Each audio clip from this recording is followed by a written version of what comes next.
with great efficiency the list of members who have been acknowledged. You will permit me to acknowledge the First Lady of the family, Mrs. Carol Harvey Richards, the mother of our family.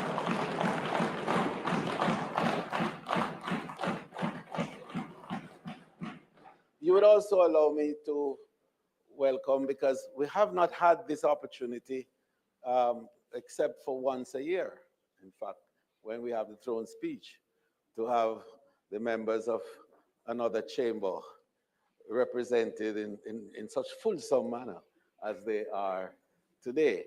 And,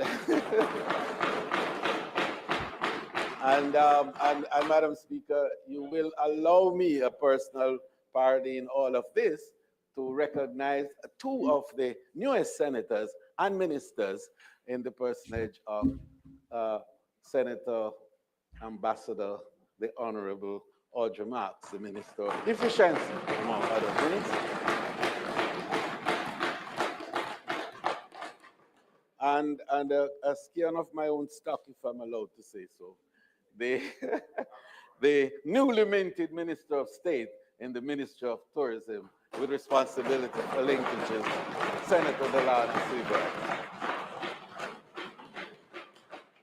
So, Madam Speaker, today's agenda will move smoothly as we normally do, but particularly with great alacrity as we have to receive the 10th budget presentation by the Prime Minister of Jamaica, the Most Honorable Andrew Holness.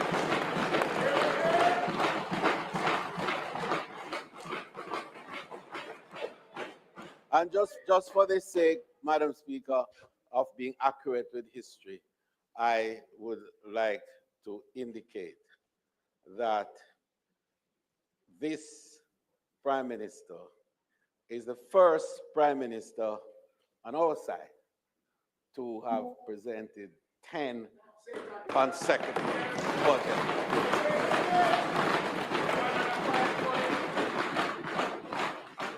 And Madam Speaker, this foretells a future that is exciting. And we look forward to hearing from our Prime Minister today. And of course, only as we always do, as a wonderful Christian country, we put our hands in the hand of him who guides the future, and we know that the Prime Minister's future is secure. May it please you, Madam Speaker.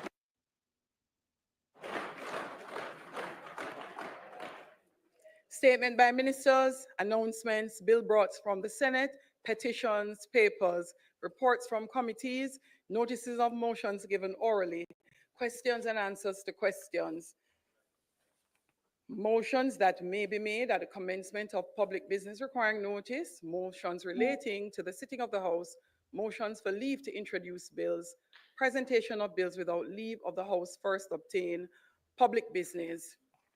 House Leader. As I indicated earlier in my introductory remarks, today's special, historic, 10th consecutive budget presentation will be made by the Member of Parliament for St. Andrew, West Central, Prime Minister of Jamaica, the Most Honorable Andrew Michael Holness.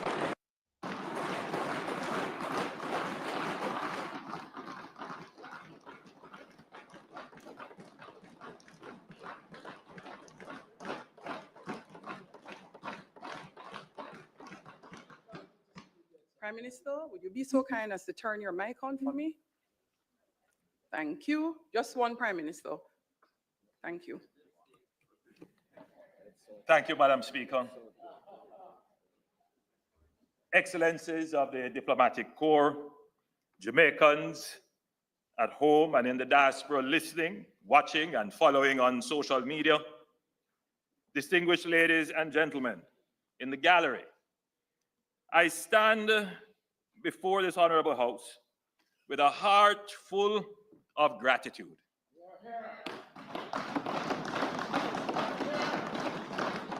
First and foremost, I give thanks to the Almighty God for His grace, wisdom, and countless mercies to allow me to stand here for the 10th time to deliver my contribution to the national budget debate.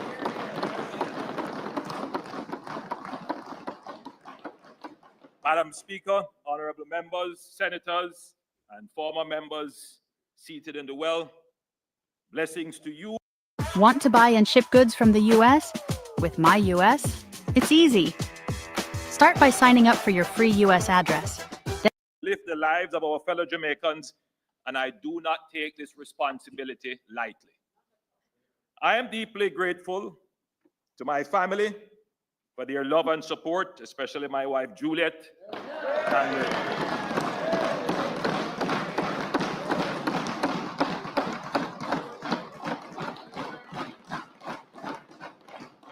And my mother, whose presence here and prayers continue to strengthen me. And Madam Speaker, allow me to express further gratitude and commendation on your firm and balanced hand in guiding the affairs of this House. To my colleagues in Cabinet, our parliamentary team, and the dedicated members of our party, I appreciate your steadfast commitment to the people of Jamaica and to my West Central family. Thank you for allowing me the privilege of representing you. I also extend sincere appreciation to my personal staff and advisors for their tireless work and support. And I want to thank the hard-working public sector workers, permanent secretaries, and board members whose work has made the achievements of this administration possible. I especially want to acknowledge the work of the security forces who face great danger in keeping Jamaica safe. In the same breath, allow me to thank the members of my personal security detail for their dedication, vigilance, and oftentimes running that extra mile to ensure that I can safely serve the people. I also want to thank the countless industrious Jamaicans, known and unknown, who work tirelessly to keep this country moving forward. Your dedication is the backbone of our progress, and the plans I present today would not be possible without your hard work. I am especially mindful of the voices of the people, whether spoken in the community meetings, shared through letters, emails, and WhatsApp messages, or expressed on social media. I hear you. I value your concerns, your ideas, and your hopes for our nation. My government remains committed to serving you with humility and purpose. At this point, Madam Speaker, I want to reference a letter that I received from a member of the public. I can't say where I received it because whenever I go out into the public, persons literally put envelopes in your hand and they say, please read it, Mr. Prime Minister. And I always ask them, do you have your name on it? Do you have your telephone number? Well, this letter, Madam Speaker, I could barely make out what was read in it. And I had to pass it to my chief of staff and to someone else to say, please read this and give me a sense as to what the person is saying. But what the person was saying, Madam Speaker, they were relating an incident they observed with a blind man going on a bus. And an unfortunate incident where this blind man was denied access to the bus. And the person was writing to say, Prime Minister, please ensure that our disabled community is protected. It was not in the best language, and pardon me if I say that the writing was closer to hieroglyphics. But it was the thought that counted, that the person took the time to write this letter, to send it to me for my attention. And I want that person to know, wherever they are, that we read the letter and we're going to ensure that our public services pay the respect and give the access to our disabled community that they deserve.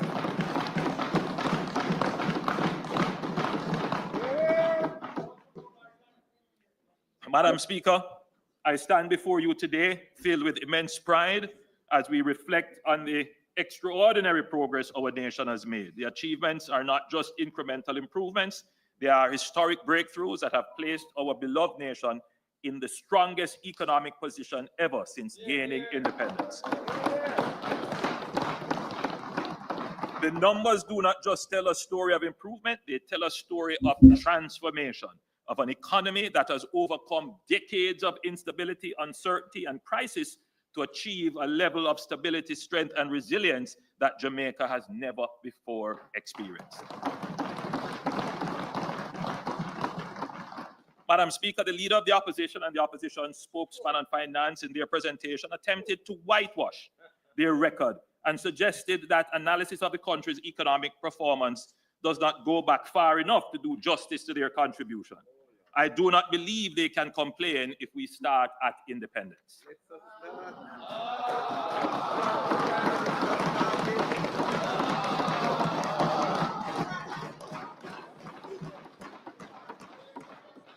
There are several generations of young people who do not know our modern economic history.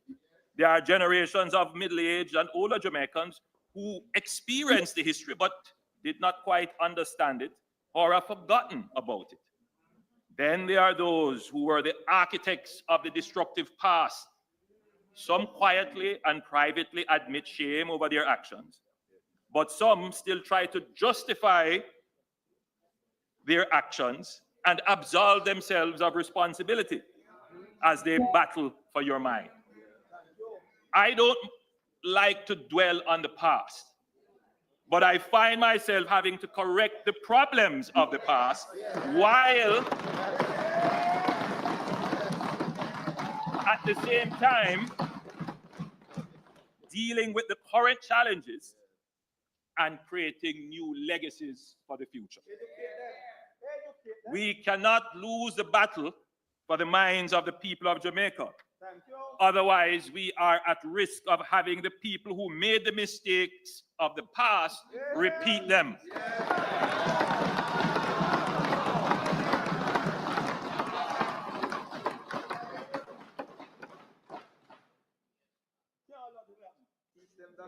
Madam Speaker, let us examine the facts. Let's start with inflation.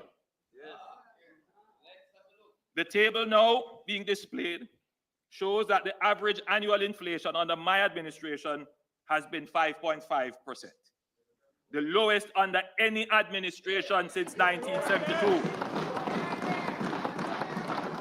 This is within the inflation target of 4 to 6%, despite the effect of global inflation resulting from the post-COVID supply chain shocks and geopolitical conflicts. Without the post-COVID inflation spike, we could safely project that our average inflation rate would have trended around 4.3%.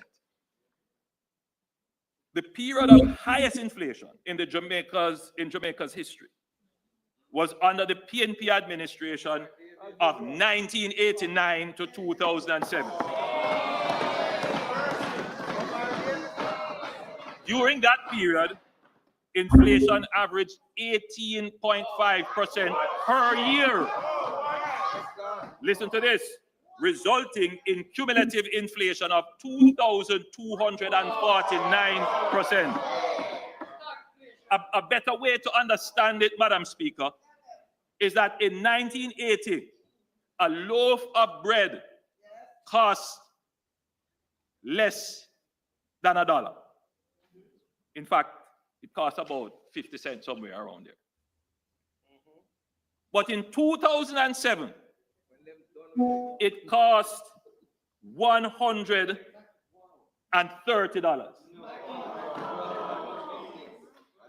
You know how much inflation that is?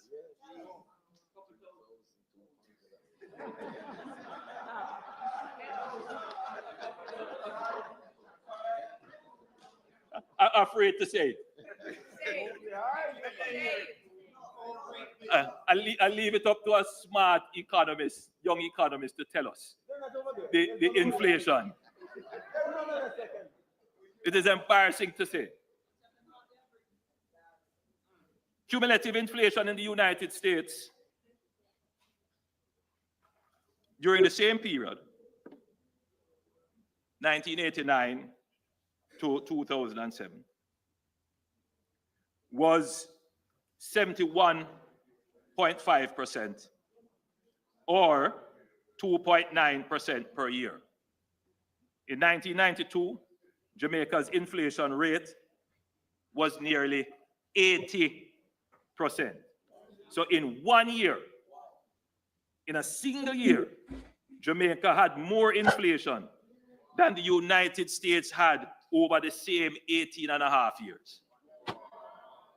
Madam Speaker, it is in this period of runaway inflation under the PNP that the starting point of Jamaica's economic woes can be identified. Madam Speaker, our current annual rate of inflation is now down to 4.4%, at the lower end of the Bank of Jamaica's target range of 4 to 6%.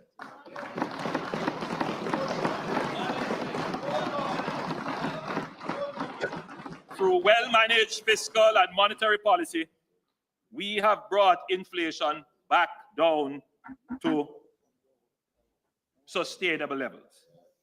My administration has instituted a robust policy of inflation targeting through disciplined monetary policy of the independent central bank, supported by responsible fiscal policies of the central government. We must not allow the failed policies of the PNP to destroy the gains we have made in managing inflation over the decades. Let's look at job creation. Madam Speaker, let us look at the unemployment rate. When the PNP left office in 2016, the unemployment rate was 13.7%. Now the unemployment rate is a historic low of 3.5%, almost full employment.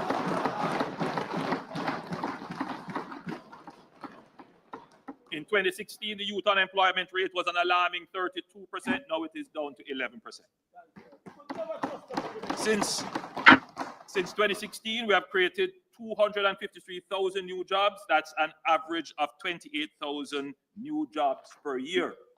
The last PNP administration between 2011 and 2016 created an average of 15,000 jobs per year. Our rate of job creation is nearly twice that of the PNP. Madam Speaker, these are not just statistics. They represent real jobs impacting people, families, and communities. Young people who were once left out of economic opportunities, they now see the door of opportunity opening. Mothers and fathers who struggle to make ends meet are now securing stable employment. Jamaica today has the strongest economy since independence. Jamaica has a bright future. We are not going back to the failed policies of the PNP. Madam Speaker, let's now look at the exchange rate. The table now being displayed shows that during the past 9 years, the Jamaican dollar has depreciated by an average of 2.9% per year relative to the US dollar. This is by far the lowest rate of currency depreciation under any political administration since independence. By contrast, Madam Speaker, the dollar depreciated by an average of 8.5% annually under the last PNP administration. And the worst currency depreciation took place under the PNP administration of 1989 to 2007. When they assumed office in 1989, the exchange rate was 5.51, that's $5.51 Jamaican dollars to $1 US. When they left in 2007, the dollar had fallen to $70.41 to $1, a whopping 1,178% depreciation. Madam Speaker, it is this period of foreign exchange volatility under the PNP that is the starting point of Jamaica's economic woes. Jamaica today has the most robust and transparent foreign exchange market in the region and the most stable FX environment since our independence. This stability did not happen by chance. It is the product of sound fiscal and monetary policies.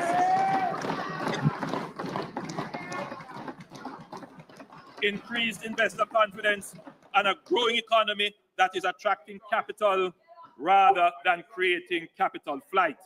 We must never allow the failed policies of the PNP to destroy what we have built. Madam Speaker, an important factor in achieving sustained currency stability is the country's balance of payment. The balance of payment is like the country's current account. It's our income statement with the rest of the world. It tracks the money flowing in and out of the country from trade, services, and remittances. If the money coming in from exports of goods and services and remittances exceed the money going out to pay for imports of goods and services, the current account is in surplus. That's a positive. And conversely, if the outflows exceed the inflows, the current account is in deficit.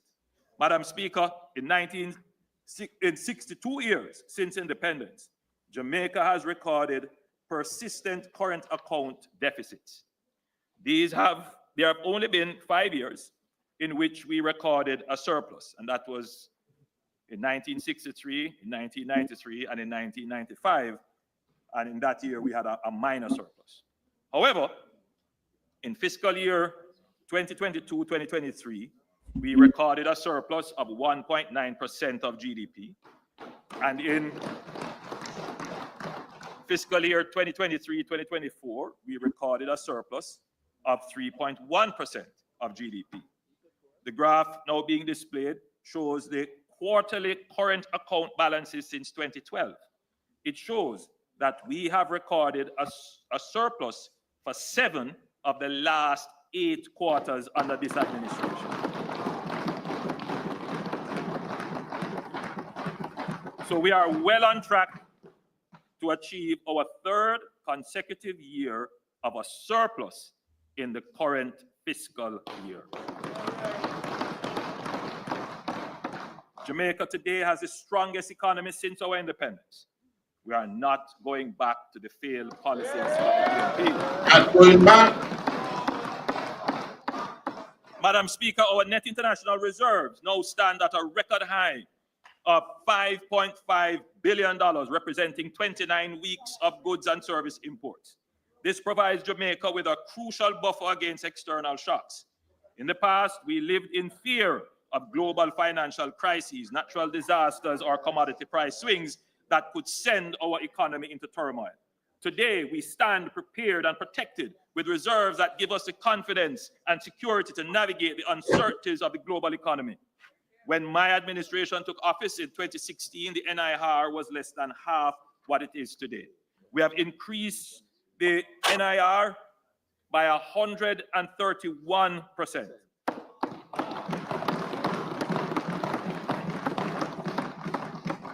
And we have done so despite facing the worst global health and economic crisis in 100 years. Jamaica today has the strongest economy since independence, and we will not allow the PNP to have a party with our rent money.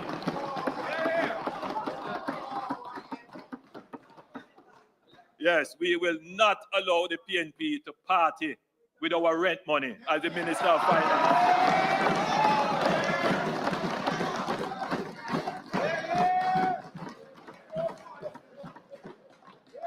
Indeed, I have never heard a Minister of Finance make a more apt characterization that the NIR is literally your rent money. And we can't allow anybody to play with that.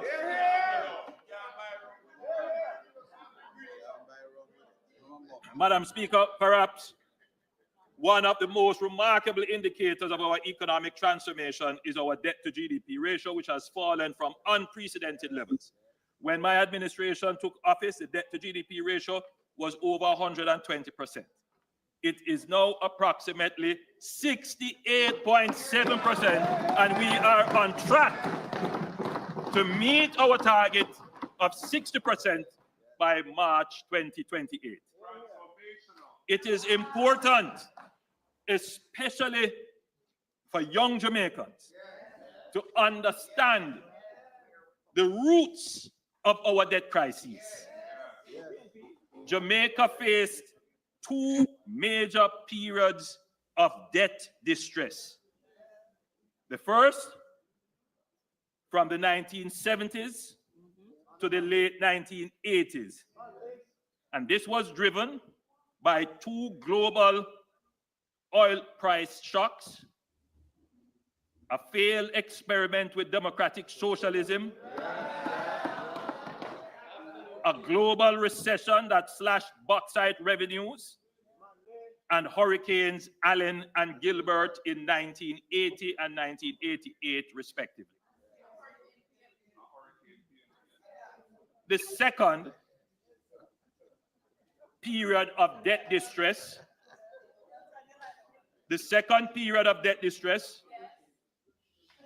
was from the 1990s to the late 2010s. And it stemmed largely from the PNP's policy during the FinSAC era, which collapsed financial institutions, wiped out the business class, and triggered a prolonged recession worsened by the 2008 to 2009 global financial crisis. In the mid-1990s, Jamaica faced a financial sector crisis, which resulted in the collapse of a number of financial institutions. The financial sector meltdown was not caused by any exogenous, meaning outside shocks or global crisis. In fact, the US, our major trading partner, had robust growth in the 1990s, averaging 3.4% per annum. This was purely caused by bad government, bad policy choices, and poor superintendence of the economy. Listen to me clearly, members. FinSAC was a homegrown domestic crisis wholly caused by the PNP, for which we are now only just recovering.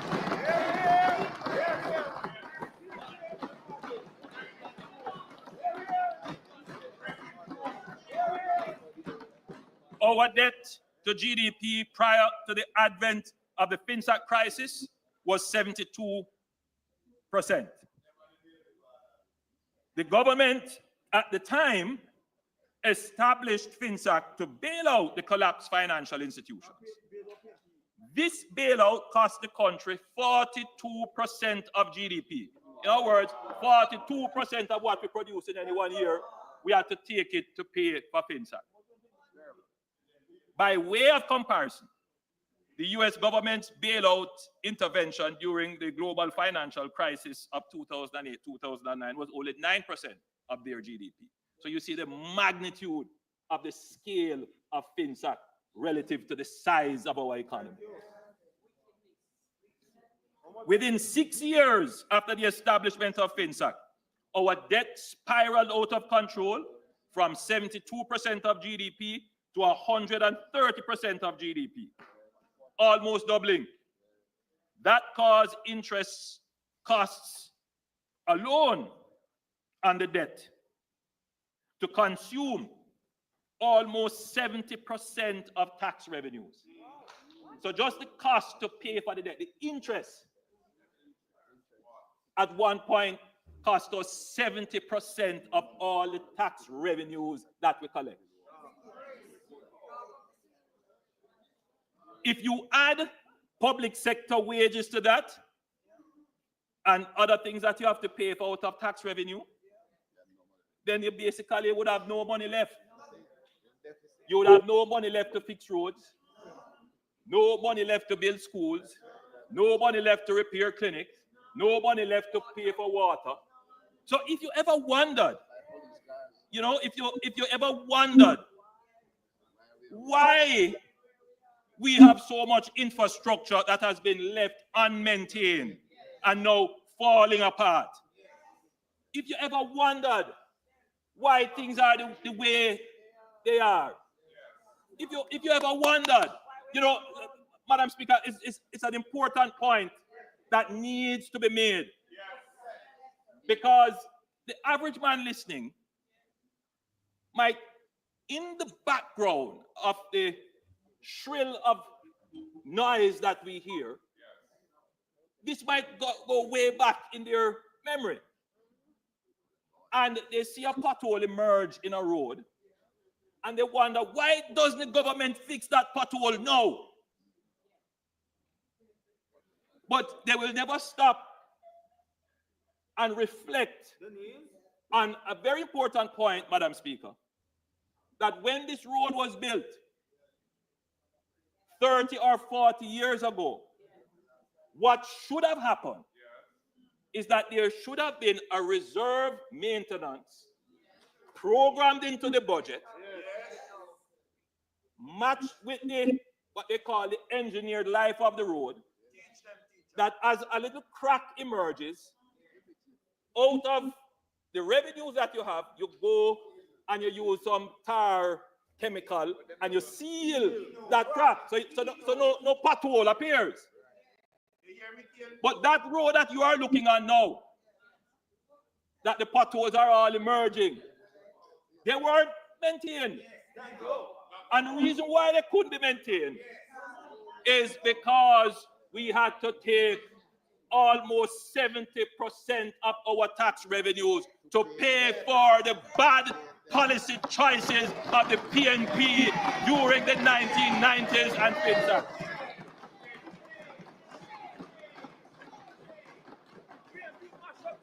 I want Jamaicans to understand that lack of maintenance accumulates.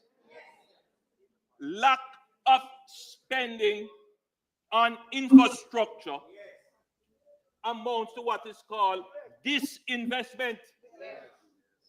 So you can build a hospital, but if you don't maintain a schedule of maintenance, the value of that hospital declines, depreciates. So today, when you look at the hospital and say, why this government don't do something about it? Even if this government were to take all the money it has now, it couldn't today immediately halt and stop the deterioration. I think the public must understand this. Because, Madam Speaker, it is the same public that voted in the same PNP government over and over and over again. It is a point that needs to be understood, that the economic struggle that the country has had to restore its economy is so that it is able to have revenues steady and stable and predictable that it can then use to maintain and provide the things you want over a long period without making bad decisions to put those revenues in peril. If you want to know what drives me, Madam Speaker, is to make sure that we never go back.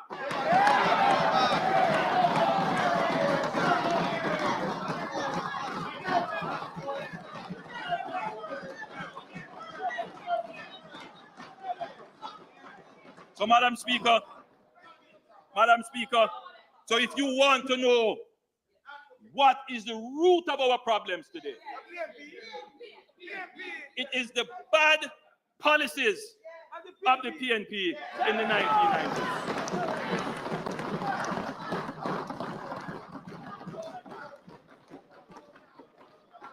Madam Speaker, they don't like to hear this.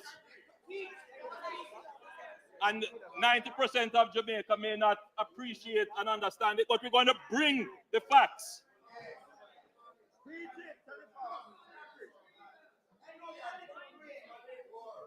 The members' time for speaking. Yes, ma'am. Madam Speaker. Members, the members' time for speaking. Madam Speaker, the Prime Minister's time for speaking is expired. I beg to move that his time be extended sufficiently to allow for the completion of his presentation. May it please you, Madam Speaker. Thank you, House Leader. Those in favor? Those against? The ayes have it. Prime Minister? Thank you, Madam Speaker. Thank you, members. Madam Speaker, the root cause of the crisis, the FinSAC crisis, was the premature policy decisions of the PNP to liberalize the foreign exchange market in 1991 without the necessary preconditions such as reserves in place. In other words, they went to party but didn't have any money. This triggered a rapid depreciation of the Jamaican dollar and skyrocketing prices, with inflation reaching 80% in 1991 and 40% in 1992. Not having any rent money to ward off speculators, the government then tried to protect the exchange rate through exorbitant interest rates. As a result, productive enterprises, especially small businesses, were unable to service their loans, and the loans became non-performing. Mounting non-performing loans and loan defaults then caused banks to collapse. Madam Speaker, the PNP's high interest rate policy created a two-tiered economy. One where cash-rich speculators thrived while productive businesses drowned in insurmountable debt. This led to what a prominent member of the PNP described as the largest transfer of wealth from the poor to the rich since slavery. Madam Speaker, who were the beneficiaries of this wealth transfer from the poor to the rich?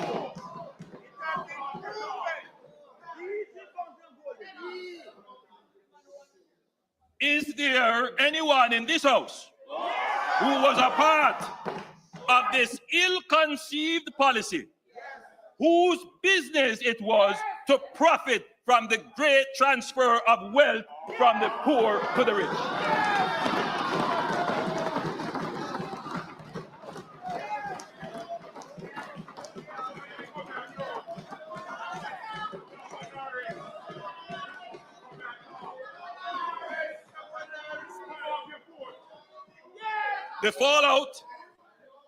The fallout was immense. It is estimated that over 40,000 businesses collapsed, wiping out entrepreneurs and leaving thousands destitute. This decimated the manufacturing sector in Jamaica. Burdened with high-cost debt, unable to retool to keep competitive, many factories closed during this period. We recall companies like Thermoplastic, Highgate Food Products, Home Electrics, and others too numerous to name that could not survive the inhospitable climate that FinSAC created. Madam Speaker, those who formed the government that presided over this economic debacle have never apologized or even expressed any remorse. Worse, they have the audacity to lecture this administration on how to run an economy.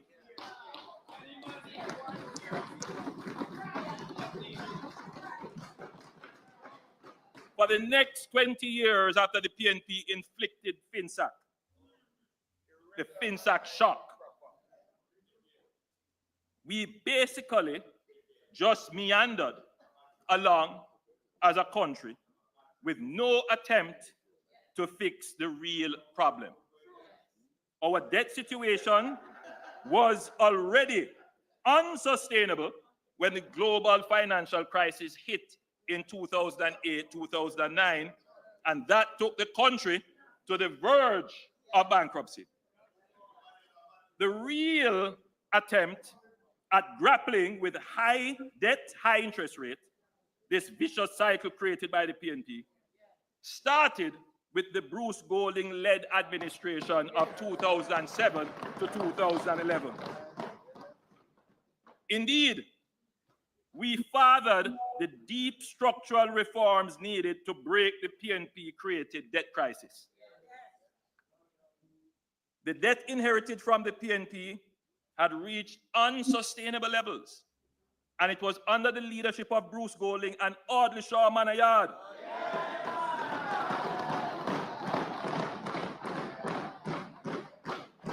supported by enlightened and patriotic members of the private sector and reasonable unions that the first structured debt exchange was engineered, JDX. This pulled Jamaica from the brink of another financial collapse by successfully reducing Jamaica's interest costs, extending debt maturity, improving debt sustainability, and giving the country the credibility to approach the IMF. We put in place the fiscal responsibility framework, which enhanced transparency, accountability, and reporting on public finances and placed limits on the fiscal deficit. This was the basis for the fiscal rule legislation and all the other reforms we have today.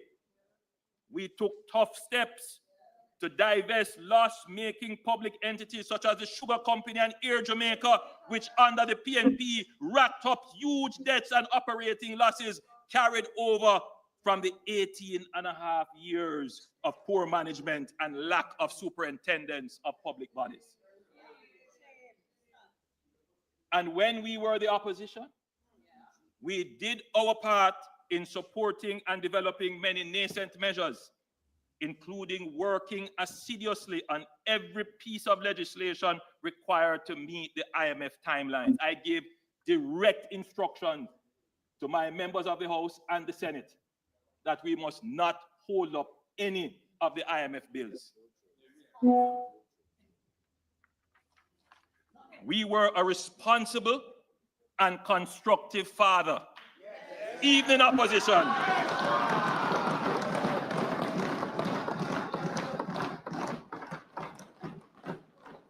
We acted in the interest of Jamaica's economic recovery.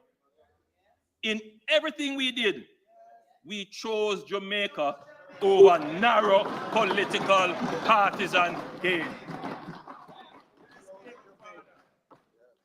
No one on this side said that the PNP did not contribute to the national effort to restructure and reform the economy and bring down the debt. As recently as November last year at the launch of our Next Chapter policy pivot, I said, and I quote, "Let me express my deepest gratitude to all who played a role in this transformation. Leaders from both sides of the political aisle, business leaders, our civil service, unions, members of civil society, and most importantly, the people of Jamaica. I want to specially recognize and thank the Honorable Bruce Golding, former Prime Minister.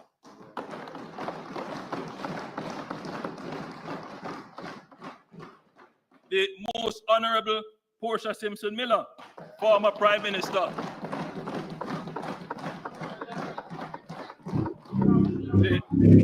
The member,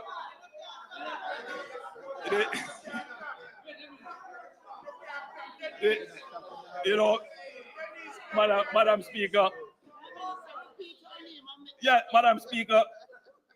There's a running joke between myself and the member from East Kingston and Port Royal. You know, he is her adopted first son, and I am her adopted and reclaimed second son. You remember I was disowned for a little period of time. But the member from East Kingston and Port Royal know that we made up.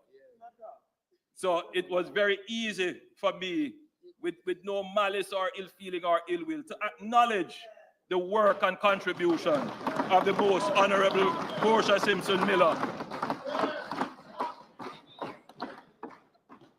the Honorable Peter Phillips, former leader of the opposition and Minister of Finance,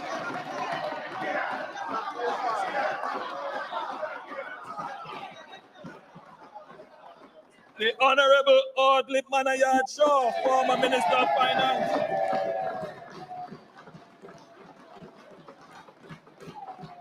Nigel Clark, former Minister of Finance, Richard Biles, Governor of the Bank of Jamaica and former Chairman of the Economic Policy Oversight Committee, EPAC, Keith Duncan, who took over as Chairman of EPAC after Mr. Biles, all the members, and I'm eternally and always grateful to all the members of the National Partnership Council. But most of all, I want to thank the people of Jamaica for their patience, resilience, courage, and sacrifice. Jamaica's turnaround would have been impossible without the willingness of the Jamaican people to endure the hardships that they had to bear. This is my public statement for the public record as to how we on this side characterize this period of economic recovery. So this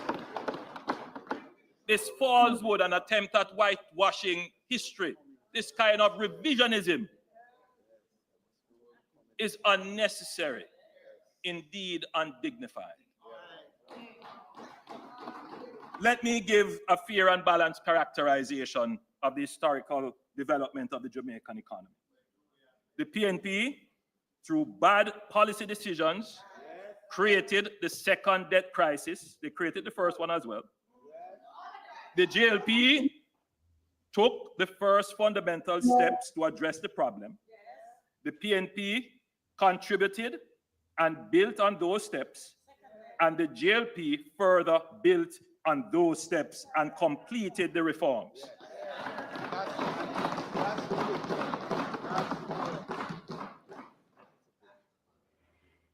While we acknowledge the work of the PNP in the national effort across administrations, any political credit they should get for contributing to the solution is totally wiped out, because they are the ones whose bad policy caused the problem in the first place.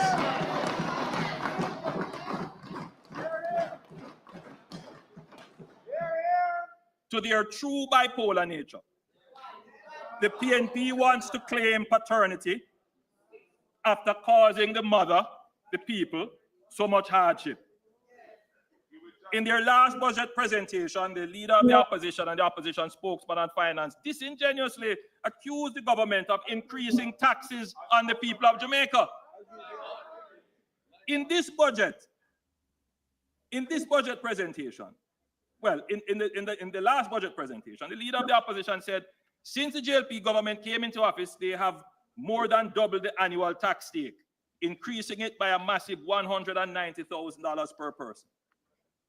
Yet, in his recent budget presentation this year, the leader of the opposition and the opposition spokesman on finance both claim that the improved performance of tax revenue is due to the tax reform work of the PNP.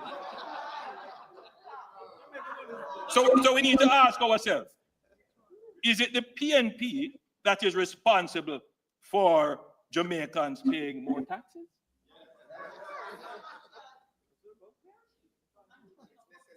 In the 2023 budget, the leader of the opposition complained that the government was moving too fast to reduce debt. He advocated that we abandon the fiscal responsible path, use $40 billion, in other words, go and party with the rent money, money that we're supposed to use for debt repayment, to spend on temporary relief. In this budget, when he sees the amazing benefit of reducing the debt to 68% and the amazing fiscal space that is created for us to actually now sustainably deal with the relief effort. He now comes claiming that the reduction in debt is due to the PNP's faithfulness to fiscal prudence.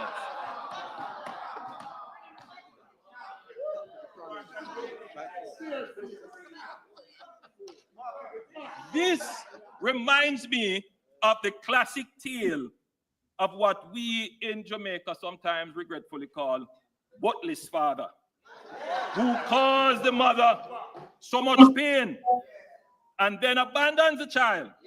But when the child grows up to be successful, out of the blue they turn up to claim paternity and associate with success.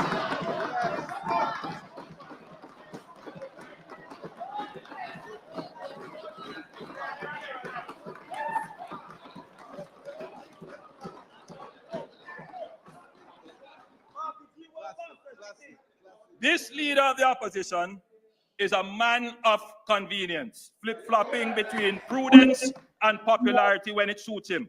1 minute he disowns the child of fiscal discipline, and then the next he claims the child of fiscal discipline.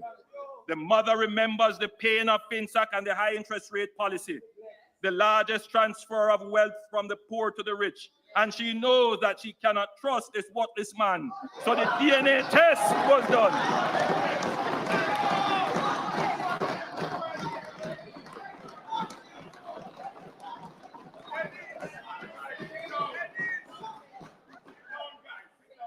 The DNA test was done. The results are in.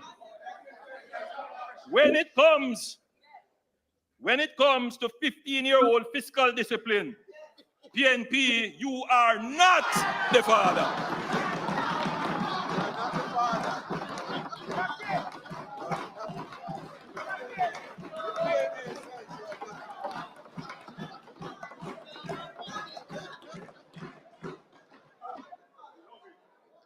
Yes, your name call,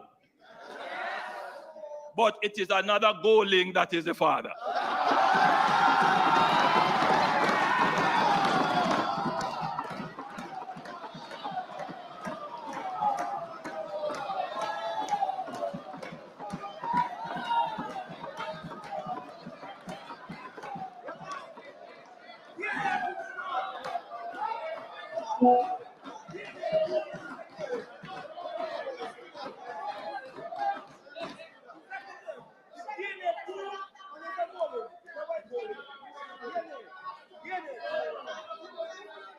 Madam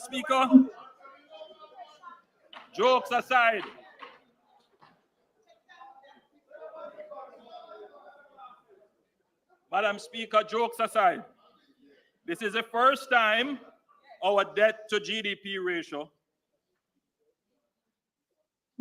is below pre-FinSAC levels of the mid-1990s. It has therefore taken us 30 years to undo the damage of the self-inflicted blow of the PNP's economic mismanagement of the 90s. 30 years. Madam Speaker, the graph now being displayed shows interest costs as a percentage of tax revenues in the mid-1990s during the FinSAC period. Interest costs as a percentage of tax revenues climbed rapidly, peaking at nearly 70% in the midst of the global financial crisis between 2008 to 2009, and it peaked again, to about 71% and started to decline thereafter, the successful 2010 Jamaica debt exchange to 30.5% in 2016 when this administration took the reins of government. And as of this budget, very important, Madam Speaker, as of this budget, Mr. Speaker rather, only 18.7% of tax revenues will go towards paying interest on debt. Mr. Speaker, this shows why we must always maintain fiscal discipline. from having to pay 71% of tax revenues to having now paid down the debt, we only are going to be paying 18.7%. We have all of that fiscal space created that we can now actually spend on giving relief to the people of Jamaica in a sustainable way. So this is the result, let's just be clear, this is the result of not spending the $40 billion on temporary relief, but sticking to the discipline of paying down the debt. The interest on the debt is now smaller, which gives more room to spend sustainably on the things that matter to you, like social housing, increasing the income tax exemption threshold, installing water supply, and buying new buses over the last 9 years. It's a funny thing, you know, Madam Speaker, and I think Jamaicans are, Mr. Speaker, and I think Jamaicans are coming to the understanding now that you have people who will say, I will spend this money on you because I care about you, without looking on the sustainability, whether or not that expenditure makes sense. And people who are suffering don't look behind the popularity promise. All they think it sounds good and it's going to give me immediate gratification. But what it does is to create a long-term immiseration, because you can only spend that money once. And it didn't really help you. And so you have to come back again. And so you end up in a dependency. And then that dependency, when not fulfilled, ends up in disappointment. And then people say, I can't bother with politics.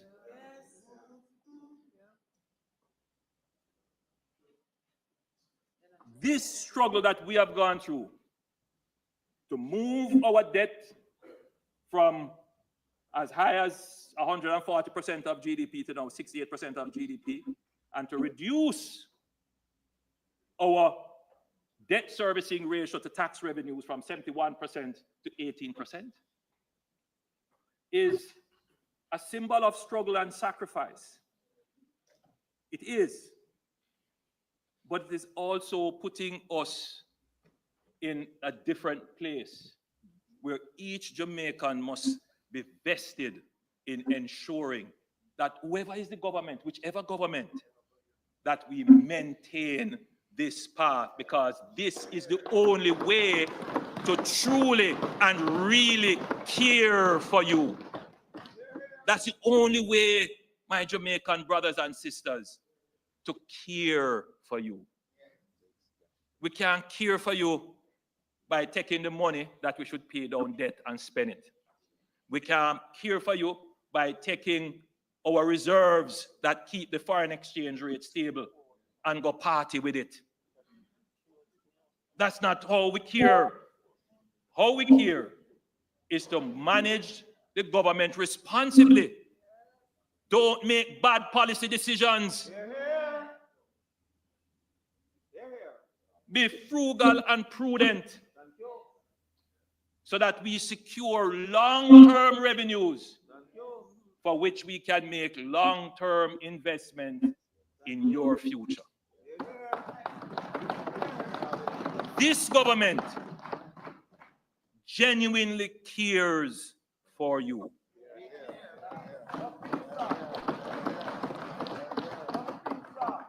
You think I don't have the struggles on this side to be reckless?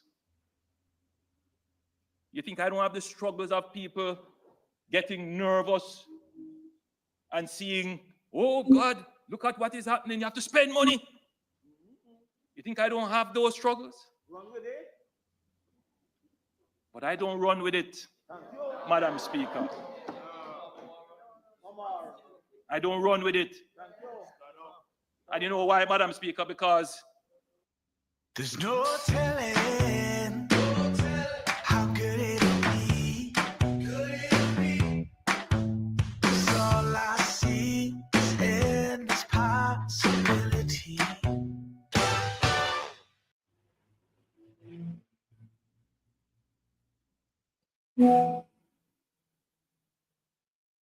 Is that your latest iPhone? Yup. Didn't you just get a new phone? Yup. But with Paradise Mobile, I can get a new phone every year. Everyone offers that. Nope. Only Paradise upgrades you every 12 months with 0 down payment. Plus, if I want to leave, there's no scary early exit fee. That does sound cool. Listen, if you want to keep up with the trends without going broke, Paradise And support our farmers. In other words, Madam Speaker, good economic management can yam.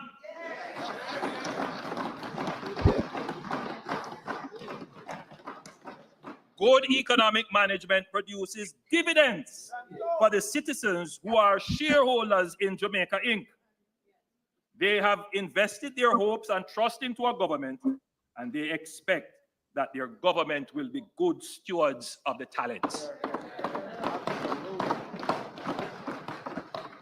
My administration has paid dividends to the people of Jamaica through tax reductions and givebacks. The government that we have The budget that we have presented represents the 8th consecutive budget of no new taxes and the 10th consecutive budget of no net new taxes. This is unprecedented in Jamaica, but has now become a feature of the Jamaican economy.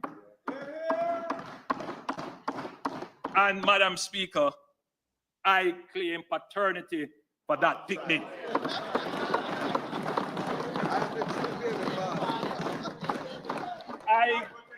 I claim paternity for that picnic named No New Taxes.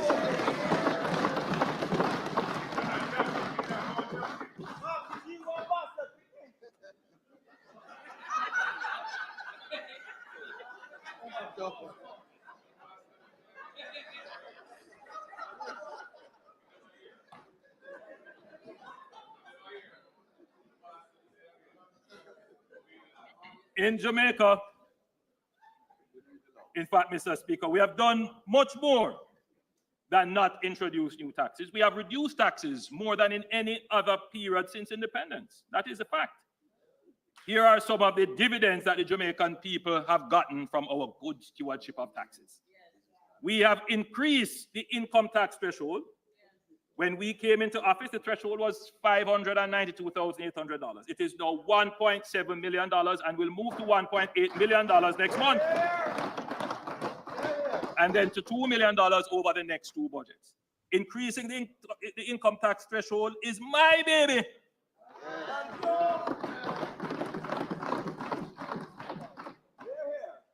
No matter how the PMP tries to claim it now, after first rejecting it.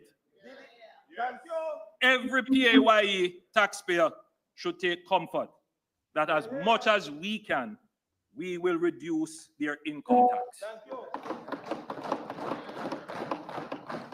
It is in our DNA.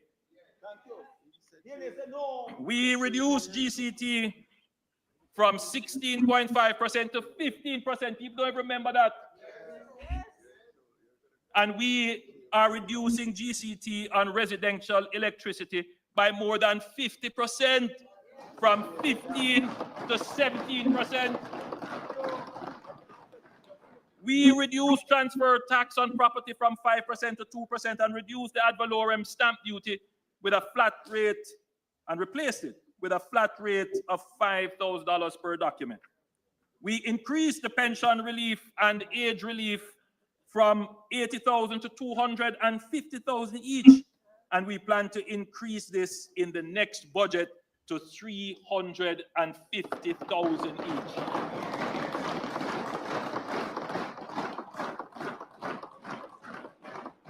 We can't leave out our pensioners. We increased the turnover threshold required for registration to pay general consumption tax from $3 million to $10 million, and now we are increasing it further to $15 million. More relief for small business. We also increased the de minimis value for imported goods for custom purposes from $50 to $100, and the duty-free allowance for inbound passengers from $500 to $1,000. We reduced estate taxes, reduced the asset tax on financial institutions, abolished the asset tax on non-financial institutions, and abolished the minimum business tax. What did they do in their time? Tax increases year after year. Madam Speaker, when they were the government, the people approached the budget season with trepidation, wondering what additional taxes will be imposed. Today at budget time, the population is looking forward to goodies.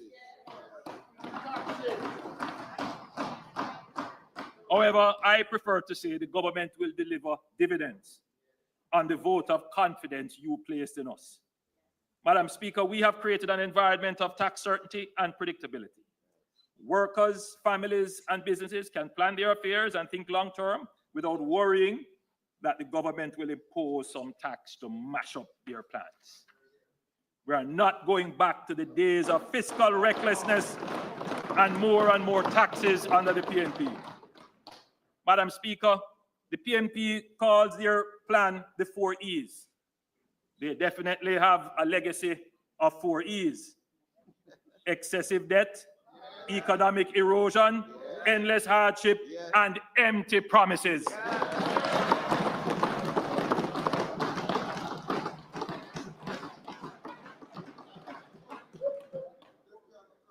Madam Speaker, at this point, I want to address some comments made by the opposition spokesman on finance and the leader of the opposition regarding securitization transactions that the government has undertaken.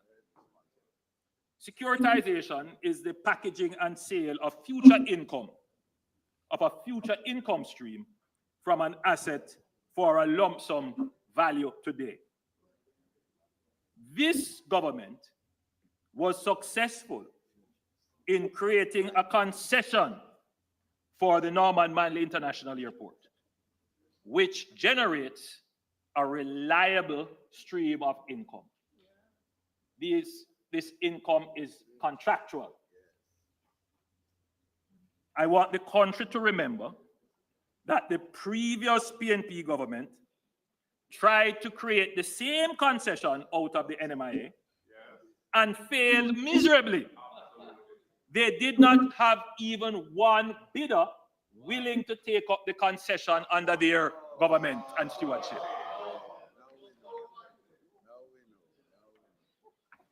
The key question then is, what do we do with the lump sum money that we receive now?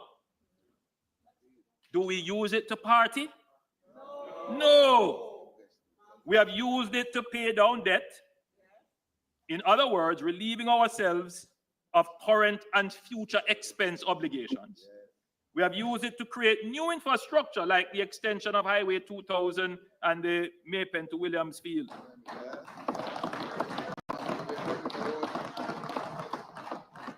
Which enables us to generate more revenues in the future. There is absolutely nothing wrong with this. It is a transparent transaction where there is no risk to the government. Indeed, it is a credit to the Jamaican economy that the international capital market looks favorably on Jamaican securities. These kinds of opportunities are only really available to prudent government.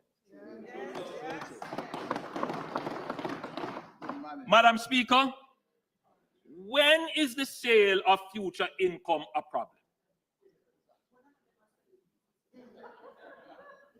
When would the opposition need to be concerned? It is a problem, for example, when you forward sell a commodity at a fixed price that you have not yet produced, and then when it comes time for producing it, the cost of producing the commodity exceeds the price at which you had contracted. Yes, that is when you have a problem. And especially if you collected the money up front and you spread it off, you're definitely not going to have it to meet your obligation to produce the commodity that you're supposed to produce. Now, if you do that, then you really have a problem. because you're going to be producing at a loss. Is it a surprise that this is what the PNP government did in 2001 when they forward sold bauxite on the international market to finance their FinSank budget?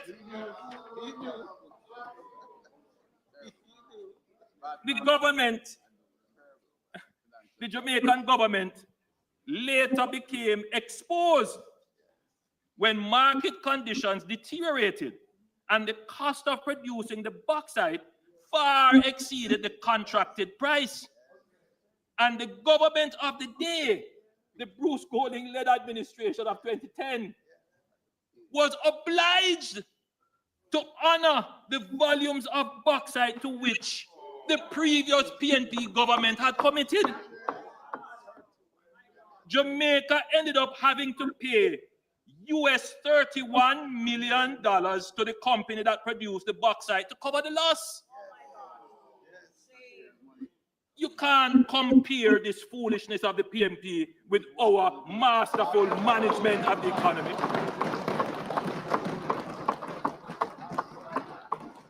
Madam Speaker, there is a very popular song, you know.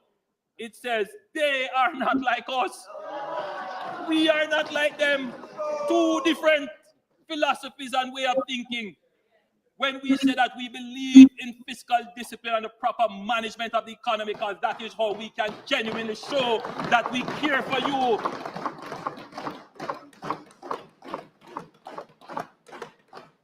So again, another example. They made a bad decision and we have to pick up the check. So when I hear them criticize what we're doing, it is grating. Grating, indeed unfair. And we have to, I'm sorry I have to do this, but if we don't remind the people,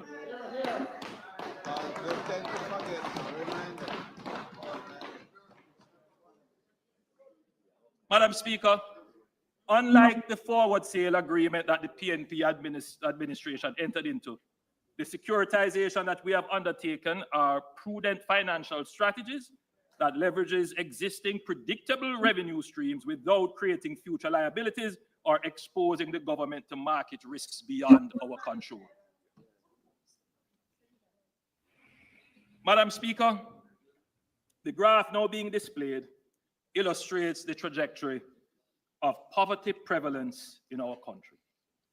It clearly shows that under my administration, we have achieved a steady and measurable decline in poverty.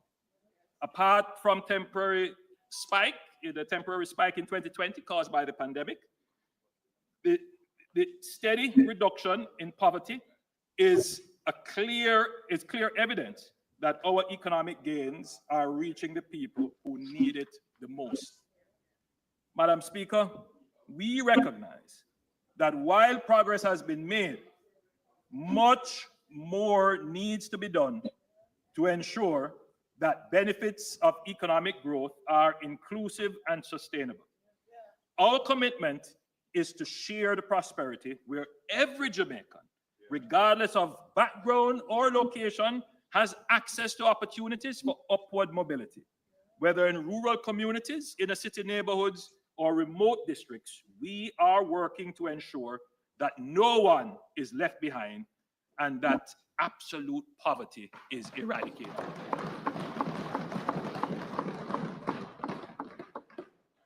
Importantly, Madam Speaker, this government's approach is not about handouts that provide temporary relief, but ultimately, relief, Madam Speaker, which ultimately keep people poor and dependent. We believe in empowerment, not dependency. And that is why our policies are designed to equip Jamaicans with the tools, skills, and opportunities they need to lift themselves and their families out of poverty for good. Madam Speaker, the fact that our economy remains on solid ground despite the combined shocks of global inflation, the lingering effects of the pandemic, and the increasing threat of climate change is a testament to the progress we have made. This is not just economic progress, it is economic transformation. transformation did not happen by chance. It is the result of strong, competent leadership, sound economic policies, and the deliberate choices we have made to protect the Jamaican people while safeguarding the stability of our economy. But, Madam Speaker, we know that we are mere servants of the Almighty, and all good things come only from his blessings and grace.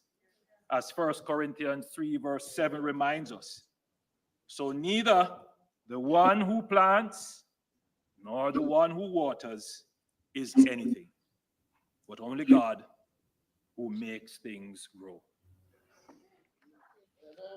So this is our next chapter,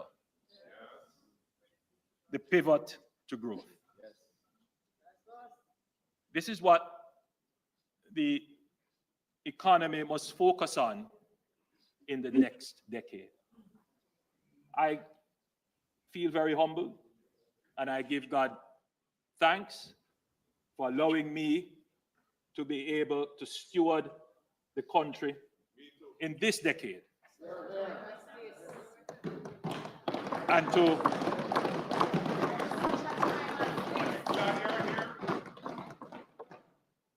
And to have achieved, by his grace, what we have achieved. We ask now for his guidance and mercy as we move to the next chapter of growth.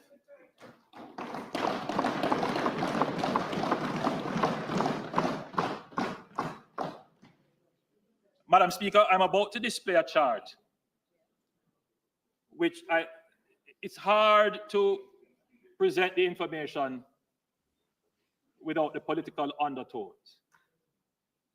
But I would really want members to ruminate on what is about to be presented.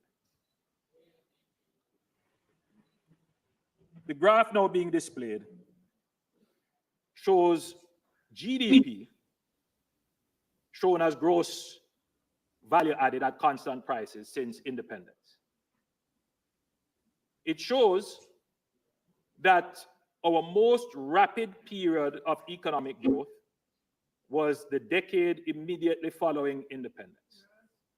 Economic growth averaged 6% per year in that decade. Since then, we have had short periods of growth punctuated by declines and crises. We had the oil crisis and the socialist experiment of the 1970s that led to massive capital flight and the exodus of skilled labor, leading to a 20% fall in GDP between 1974 and 1980. Madam Speaker, it took Jamaica until 1990 to get back to the level of output we had in 1973. In other words, it took us 17 years to recover from that first.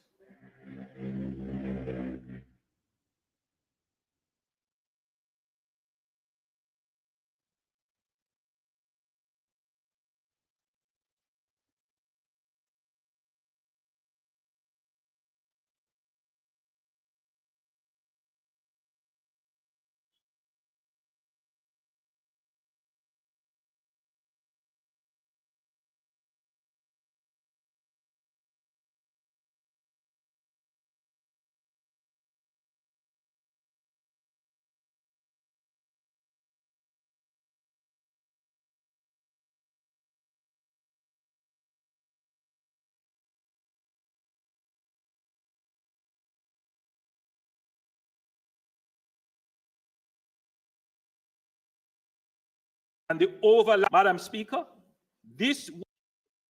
Bermuda heat is no joke. Is your AC ready for summer?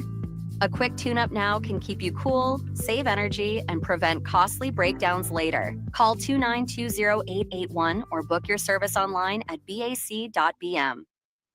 You're an active trader. You move fast, think sharp, and know that every second and every edge counts. That's why TradeZero is built for traders like you, giving you the tools to stay ahead of the game. Boost your trading with a 1% bonus. I really don't want to politicize this, but this is the fact. When you add up all those years, Jamaica has spent 38 years out of our 62 years as an independent country recovering from crises. Let that sink in.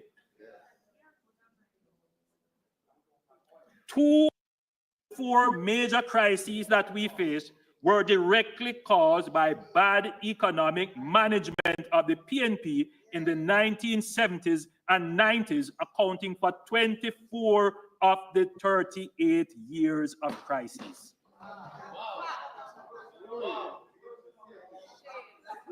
As a fact, not rewriting history, just bringing the facts. I didn't want to go back down this road because this is behind us. But when there are attempts to whitewash, separate and apart from our debt recovery efforts, Jamaica has a new feature in our economy that the other side can't claim. They weren't close. Their name can call on that one. And that feature, Madam Speaker, is resilience. Yes. My administration has focused on building fiscal buffers through provisioning the National Disaster Fund. No administration put money inside here. Right? Maintaining high reserves. That's a this administration activity. Securing insurance and issuing catastrophe bonds. This is why we were able to recover quickly from the pandemic and other natural disasters and geopolitical shocks. Before the pandemic, Jamaica recorded 20 consecutive quarters of economic expansion. After the pandemic-induced contraction, we rebounded with 13 consecutive quarters of economic growth. Over the last 2 quarters, we had a temporary setback due to the impact of Hurricane Beryl and Tropical Storm Rafael. But, Madam Speaker, let me disappoint those who seem to be gleefully celebrating and wishing depression and recession on Jamaica. Let me disappoint them and disabuse them quickly. We will recover and return to growth in short order. We are certain that Jamaica, like any other small developing country, will experience shocks. With climate change and the growing local political, geopolitical uncertainties, we observe that shocks are becoming more frequent, more intense, simultaneous, and they overlap. So the one thing is certain, Jamaica is going to be hit by some shock. So Jamaica must therefore be prepared for shocks. And importantly, we must not create any shocks of our own. We must not create any shocks of our own, as happened in the 1970s and the 1990s.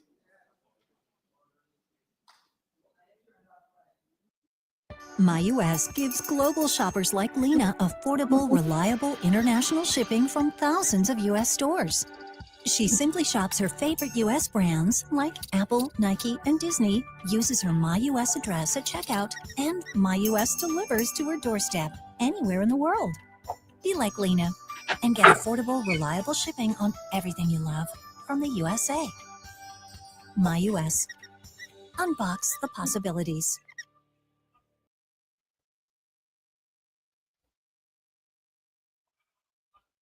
Madam Speaker, the reality is that except for the decade immediately after independence, our growth has remained anemic and far below what is required to achieve our vision of shared prosperity, higher incomes, and an economy that generates opportunities for all.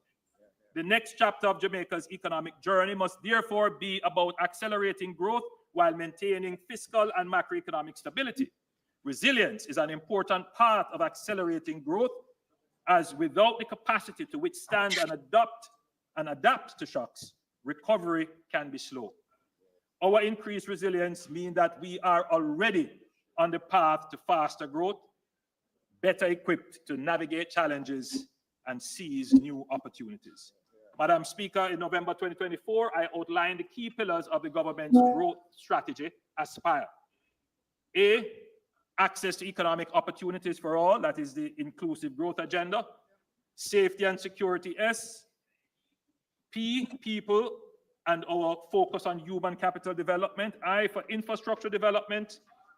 R, for reform of the bureaucracy to improve ease and speed of doing business and to reduce the cost of doing business. And E, economic diversification. Madam Speaker, the A in ASPIRE, I must emphasize that the first and most fundamental pillar of our growth strategy is access and inclusion. Growth must be for all Jamaicans. True progress is not measured solely by GDP figures, but by how many lives are improved, how many doors are opened, and how many Jamaicans, regardless of background, have a fair shot at success. Madam Speaker, I've said this before, but let me say it again so that there is no room for misunderstanding and misinformation. The government does not believe in trickle-down economics. The notion that if we simply grow the economy at the top, prosperity will somehow find its way to the rest of the society. History has shown that growth must be deliberately structured to be inclusive. That is why our approach to economic expansion is people-centered and opportunity-driven. It is about broad-based empowerment, ensuring that growth fuels investment in education, skills training, small business development, and community infrastructure. It's about expanding opportunity and ensuring that no one is left behind. This government is systematically strengthening our social protection framework, expanding opportunities, and breaking the cycle of generational poverty. We are not just talking about it, we are taking decisive actions. In 2021, we introduced Jamaica's first ever social pension, providing a guaranteed income of $15,000 for vulnerable Jamaicans 75 years and older, ensuring that they can live in dignity in their golden years. We have ramped up investment in the new social housing program, which provides safe and secure housing for the country's most vulnerable. Over 300 houses have been built or handed over or under construction, transforming lives and communities. In 2022, we implemented the Tourism Pension Scheme, making Jamaica the first country in the world to implement a comprehensive pension plan for tourism. In 2024, we launched the Jamaica Entertainers and Creatives Insurance Plan. Where is Minister Grange? To protect our artists, musicians, and creatives, recognizing their vital contribution to our economy. We do real things, things that really make a difference. Not some, pull out of the hat promise of $1 billion where they don't even say where that $1 billion is going to come from. We increased funding for the program of advancement through health and education path by 30% in 2024. We are actively working on introducing unemployment insurance, a critical reform that will provide financial relief to Jamaicans who face sudden loss. Madam Speaker, while strengthening our social safety net is crucial, we must go further. It is not enough to support people in times of hardship. We must create pathways out of poverty. Last year, I announced the Hope for Children Trust Fund, a groundbreaking initiative. The reality is that thousands of children in low-income families reach adulthood without any savings or assets to help them get a start in life. This lack of capital perpetuates generational poverty. We must break this cycle. I don't think people understand, well, I'm sure people do understand, the difference in life outcomes for a child who grows up in a household where that household has some asset base, whether it is a house or a piece of land, or their father had a car, or their mother operated a business. Relative to a household where the child will have no asset on which to rely. Total difference. And that, Madam Speaker, is the critical characterization of the Jamaican society. And that is why we see that Jamaica has this wide disparity in terms of income distribution. The income distribution disparity really starts with the initial endowment of households. I mean, you'll always have households that have endowments and fail. So households that start off with some assets and then they lose it. And then you will have households who start off with no assets but gain it. But that is not going to be enough to close the gap. Madam Speaker, we are not a socialist government, but we believe in being instrumental in pursuing real equitable policies that will make fundamental changes to the income and asset profile of the country. And that is why we have this Hope for Children Trust. Through the Hope for Children Trust Fund, every eligible child will be provided with a long-term savings account funded annually by the government. The funds will accumulate with interest and will be accessible on or after the child's 18th birthday for transformational purposes, such as education and skills training, home or commercial property acquisition, or business investment. Madam Speaker, though the government will be the central contributor to this fund, the way in which we are developing it is that, which now often happens, persons privately could contribute to the fund generally, or they could specifically say, I want to contribute to this person. I mean, it happens regularly where, for example, a distant family member, as they say, I take this child and I adopt this child informally. But now we are creating a formal structure where private sector, private individuals could also, if they choose, and I'm encouraging them when the fund is fully mobilized, to make a contribution to it. So that a child who comes from a household with no asset at 18 will know that they have something to start the world with. Whether they want to go buy 2 goats and cow, which when I go out into the country, I see young men come up to me and say they want goat, they want cow, they do little farming, we'll help you. If you want to buy tools, we'll help you. If you want to further your education, you have that money there. If you want a down payment and a deposit on a little piece of land, you have that money there. So we will give you that start to correct the historic intergenerational endowment inequality that has plagued us from the days of enslavement. So, Madam Speaker, any Jamaican child born on or after the 60th anniversary of independence, that's August 6, 2022, who is part of a PATH household or a ward of the state will be eligible to register under the program. We are making progress with determining the legal structure of the fund and examining options for how the fund will be managed and administered. And I'm pleased to report that during the upcoming financial year, the government will seed the fund with 200 million Jamaican dollars.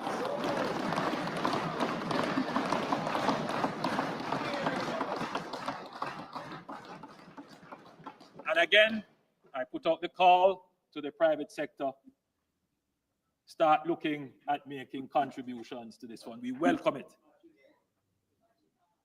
Madam Speaker, the government has pursued a deliberate strategy of socializing wealth by enabling Jamaicans to own shares in key national infrastructure assets through the stock market, literally paying dividends to the people of Jamaica.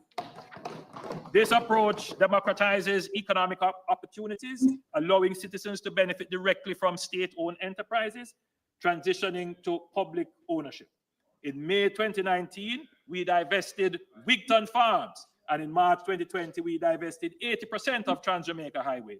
Tens of thousands of small investors have benefited from dividend income and capital gains through ownership of these shares, aligning national development with wealth creation and broad-based economic empowerment of the people.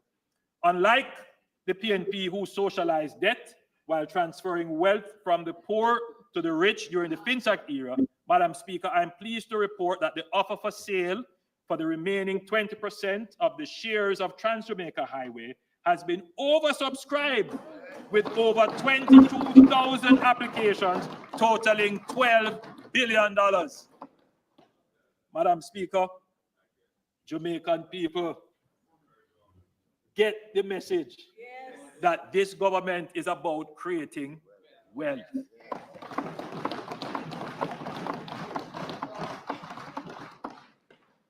Madam Speaker, this is a vote of confidence in Jamaica. These investors know that Jamaica today has the strongest economy since independence. This is not rhetoric. This is not an opinion. This is an undeniable fact backed by empirical data on inflation, unemployment, exchange rate, balance of payment, net international reserve, debt to GDP ratio, and poverty reduction.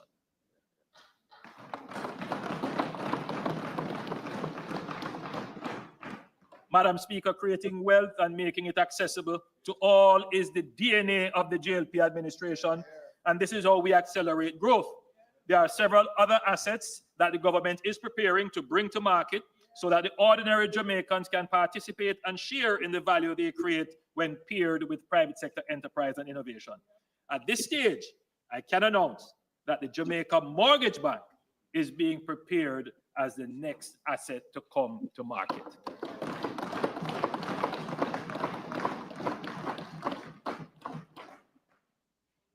I want to turn quickly to the S in Aspire, and that S stands for safety and security.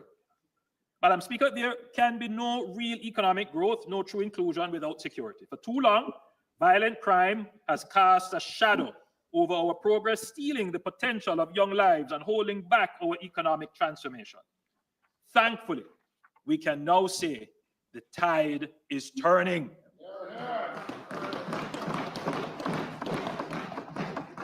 Jamaica is taking decisive actions against violence producers, and the results are now evident. Madam Speaker, in 2024, Jamaica recorded a 19% reduction in murders, following a 7% decline in 2023, bringing our homicide rate to 40.1 per 100,000. While still high, we are now outperforming some of our regional peers, a stark contrast to 2016, when Jamaica had the highest crime rate in the Caribbean at 50 per 100,000. Unlike much of the region, where homicide rates are currently surging past ours, we have reversed the trend, and now other countries are studying our approach to reducing violence.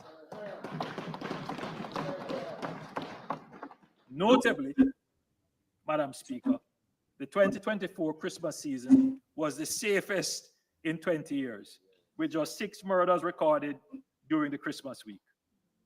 Since 2024, the country has seen a sustained decline in murders, culminating in 47 murders in February 2025, the lowest monthly total in 25 years, and a 43% reduction compared to February 2024. If you were to compare between February 2022 and February 2025, murders have declined 55%. Additionally, major crimes as a whole including murders, shootings, rape, robbery, and break-ins, have declined by 21%, reaching the lowest level since disaggregated data collection began in 1999. Jamaica is now safer than at any point in the last 20 years.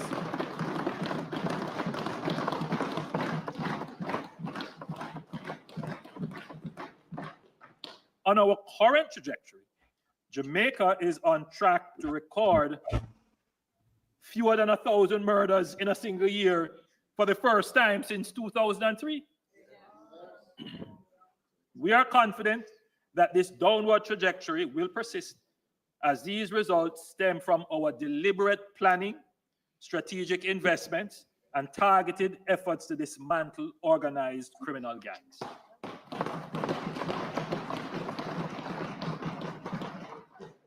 My government has recognized violence as a national emergency. And as such, we have made the strongest sustained investment in national security in Jamaica's history. In 2015, before my administration took office, capital expenditure for national security was $2.67 billion. $2.67 billion. Yes, there were times in the 90s and early 2000s where the capital budget was non-existent. So when we wonder why we have the security problem, just trace it back to poor economic policies where you had to spend 70% of your tax revenues on repaying debt caused by poor economic decisions. By 2018, we increased the spending on security to $12.7 billion.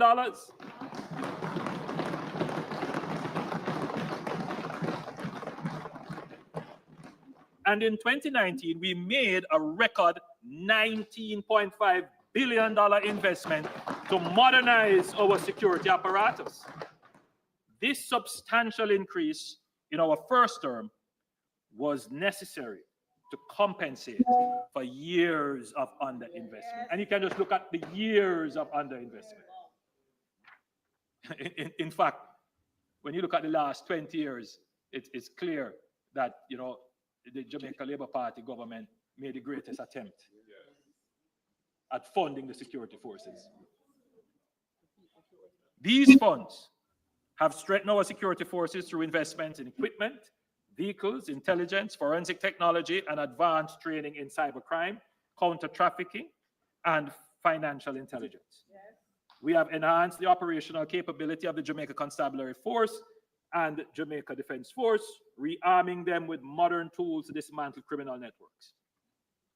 In the case of the JCF, we have invested in building one of the most advanced law enforcement agencies in the hemisphere.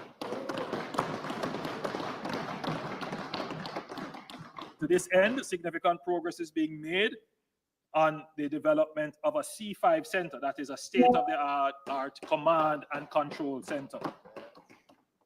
This cutting-edge center will seamlessly integrate, coordinate, and analyze real-time data from all available sources, including CCTV and body-worn cameras. I break from my script, Madam Speaker, to point out that there's a lot of debate going on. You know, why is it that the JDF and the JCF are not wearing cameras on their person? I think there is a kind of misunderstanding to believe that standalone cameras can be effective. That's not the case.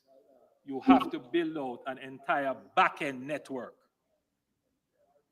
to ensure that the footage on the camera can be downloaded, that it can be stored and retrieved, that it can be digitally transmitted to other locations, and that it can be protected from manipulation. When we say that we are going to do a force-wide use of body cameras, it's not just buying a little camera off the shelf or getting a camera from a supplier here.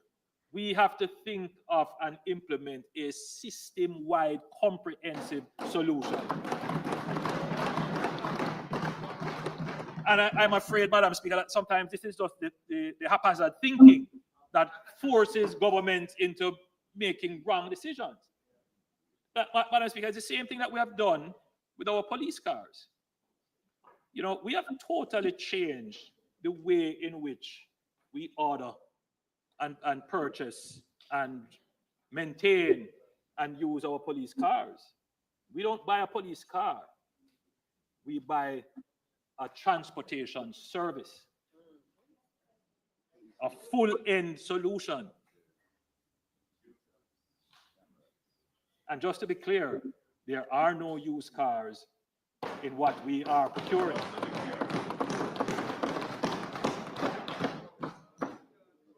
So this cutting-edge center will seamlessly integrate, coordinate, and analyze real-time data from all available sources, including CCTV and body-worn cameras supported by a robust back-end infrastructure. This development is a game changer for modern, efficient, and intelligence-driven policing that will have a major impact on crime. The government's Project ROC initiative, which was launched in 2019 to modernize the physical infrastructure of the JCF, has seen the refurbishment and construction of numerous police facilities across the island. Through the public sector compensation review, my government has ensured that our police officers are now in receipt of a more reasonable salary and pensions befitting of their profession, and provides a better foundation for future negotiations.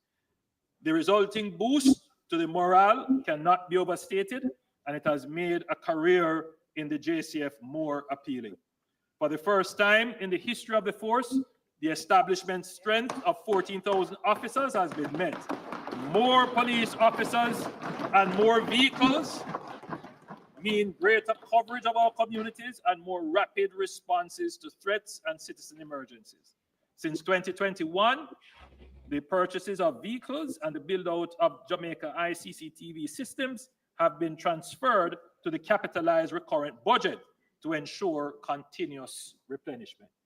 This is a big move, Madam Speaker, because instead of treating them as capital projects, one-off expenditure, they are now being treated as items to be maintained and consistently upgraded. Madam Speaker, the role of the JDF in the overall reduction in violent crime through their support for the JCF is crucial, particularly in areas where specialized security measures have been declared, that is the zones of special operations and states of public emergency. The JDF is the premier defense force in CARICOM, notably leading the planning and preparation for the CARICOM Joint Task Force in Haiti since September 2024, and executing multi-country military exercises enhancing interoperability in cybersecurity, counter-narcotics, search and rescue, and disaster relief. Madam Speaker, our borders are more secure than ever before, due in large part to new patrol vessels, helicopters, maritime patrol aircraft, and other technical equipment we procured for the JDF. They are now better equipped to interdict illicit vessels and aircraft trafficking weapons, narcotics, and people. This year, we will further enhance maritime security with the addition of 24 surface interceptor vessels, strengthening the protection of our border and blue economy. However, Madam Speaker, we note that most illicit weapons which fuel gang violence enter Jamaica through formal ports of entry.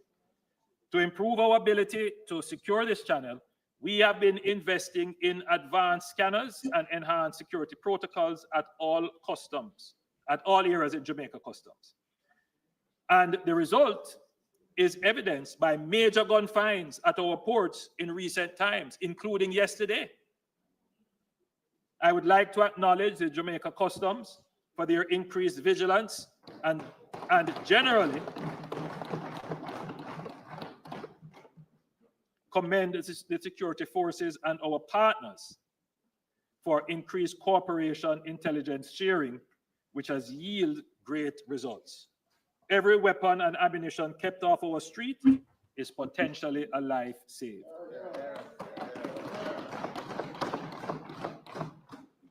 Additionally, we are finalizing the Customs Mutual Assistance Agreement with the United States, which will enable even further and greater intelligence sharing to strengthen our port security and protect our national and economic interests.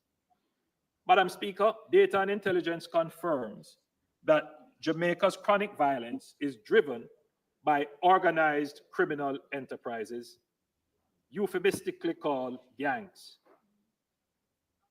It's not sociological or economic factors like poverty or unemployment that drives violence, as the opposition would have us believe. More than 70% of murders in Jamaica are directly related to gangs. Madam Speaker, I want to draw your attention to the graph being displayed, or about to be displayed. It is the same graph that I believe the leader of the opposition displayed. But he had a different interpretation of the statistics. Let me offer mine. Let us recall that the drop in murders from 2009 to 2014, which you see as the first arrow, for which the opposition seeks to take credit, was a direct result of the state of public emergency launched in May 2010 by the Jamaica Labour Party administration.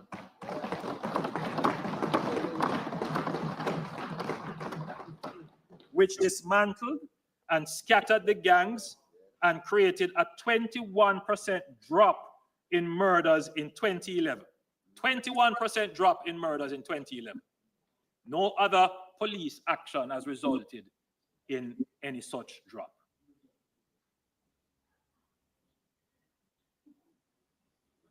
In 2011, murders stabilized, as you can see, and in 2012 stabilized.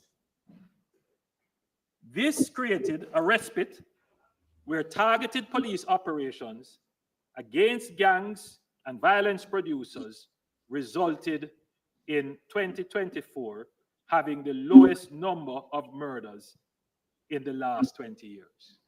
So 2014 was the lowest number of murders, and that is under the PNP in the last 20 years. But it's not as a result of the PNP's action. It is as a result of the 2010 state of public emergency, which gave you a 21% reduction. Then a slight carry-on reduction in 2012. Madam Speaker, I still posit that if the opposition then had supported the government in extending the state of public emergency, the fall in murders would have been even greater.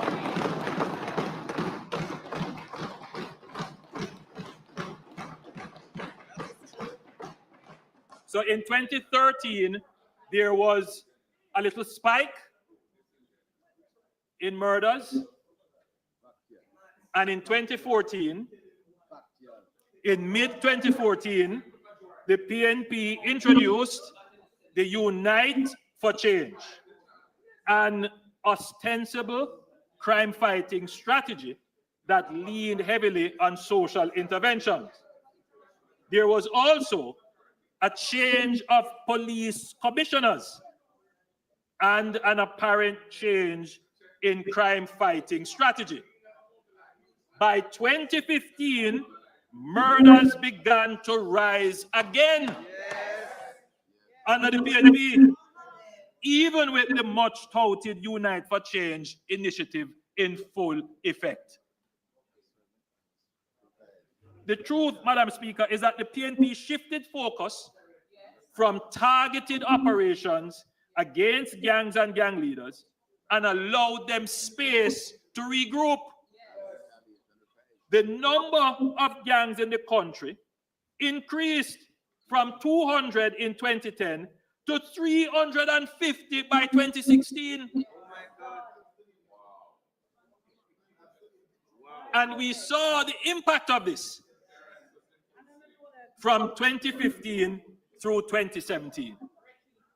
That is why my administration decided to take decisive actions.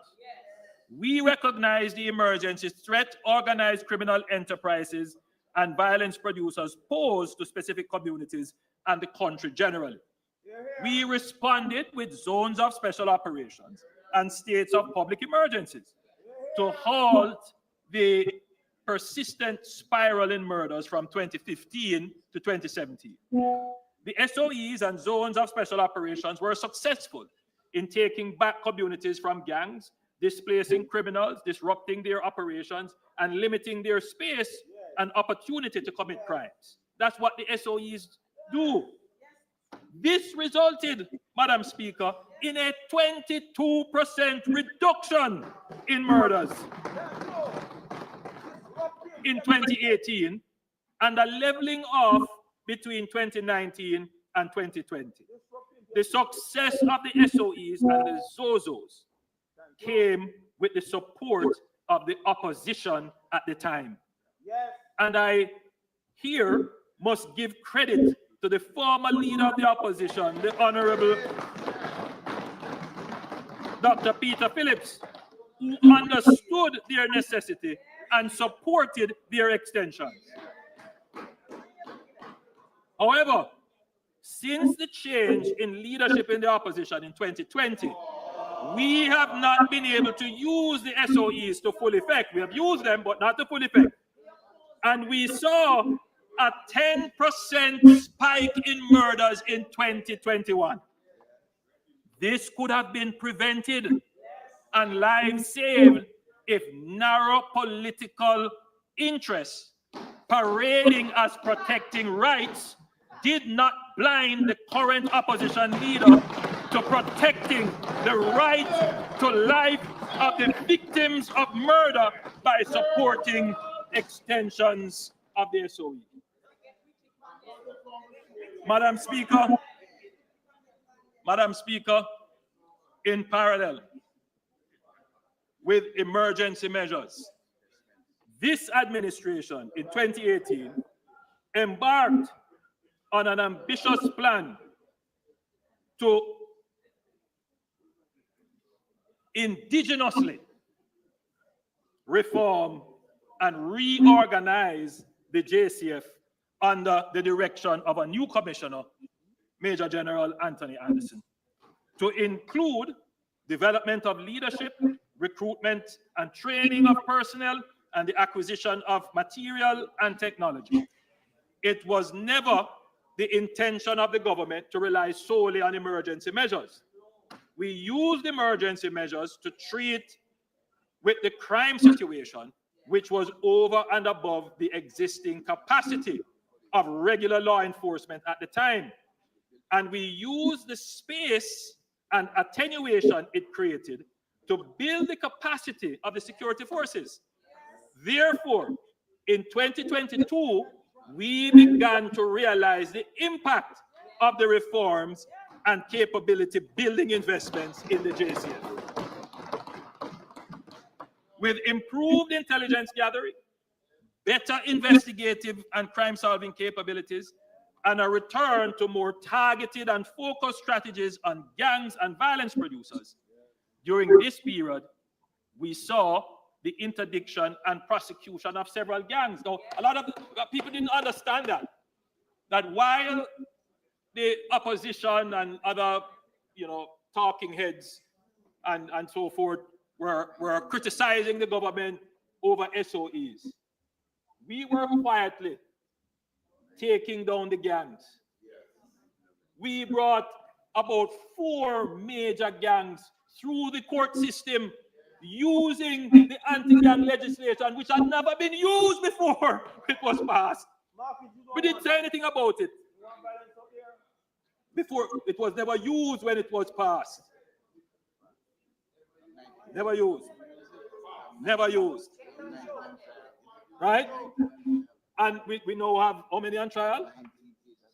And we have 19 cases now coming up. So we were, you know, we were being criticized, and everybody wants to claim and criticize the government and all, making all kinds of claims. But we were strategic, doing what we were doing, because we know what the real problem was. And we know that our investment was going to pay off. And then you began to see the impact of better investigations. Several really terrible atrocities and crimes were committed.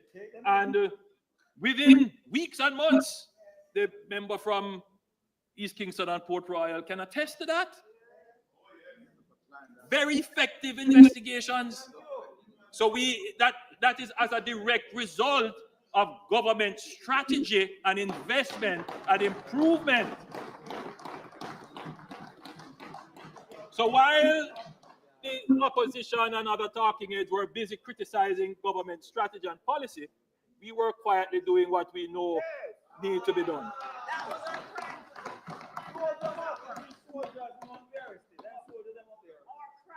So, Madam Speaker, today we can say that year to date, murders are at their lowest level in 25 years.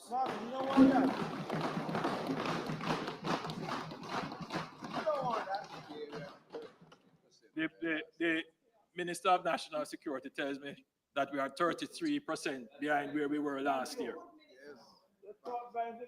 But I still lament that had we the support of the opposition in the use of SOEs, the fall in murders would have been even greater.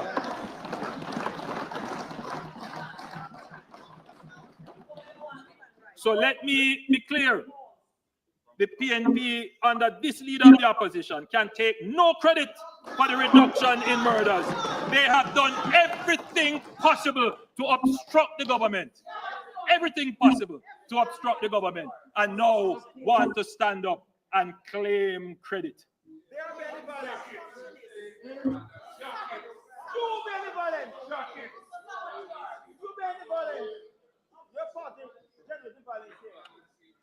Madam Speaker, we will continue to invest in our security forces and support the transformation of the JCF into a modern, professional, and technology-driven security force.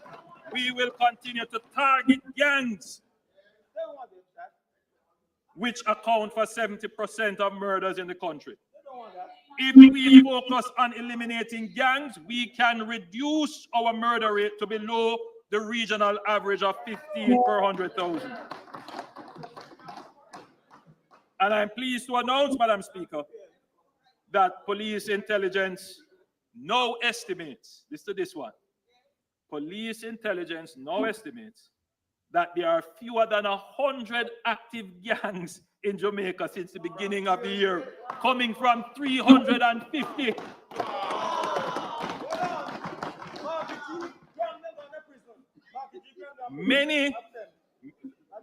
Many have been dismantled or have gone dormant. They are laying low because they know they are being hunted relentlessly by the security forces. Madam Speaker, this administration takes national security seriously, and through the National Security Council, something that we have instituted in a consistent way, we have been able to coordinate, enhance, and strengthen the work and collaborative efforts of various security forces to yield greater synergies from our security forces. And again, I would like to acknowledge and thank, but most importantly, encourage the members of our security forces.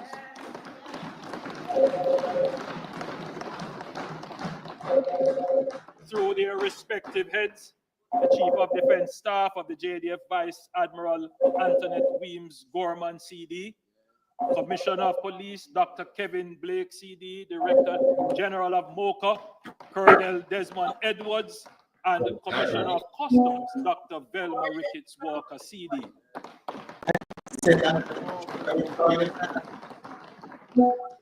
Continue with your concerted effort to make Jamaica safe.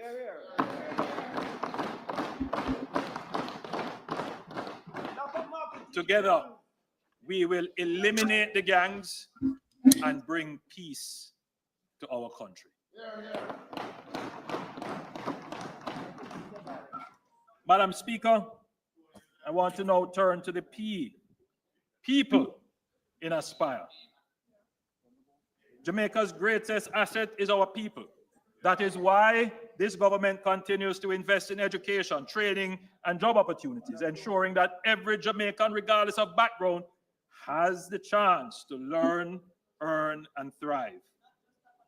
Through programs like the LIFT program, that is Learning and Investment for Transformation, and the CARE program, Community Action for Rewarding Engagement, we are directly supporting young Jamaicans on their journey to skill development and employment.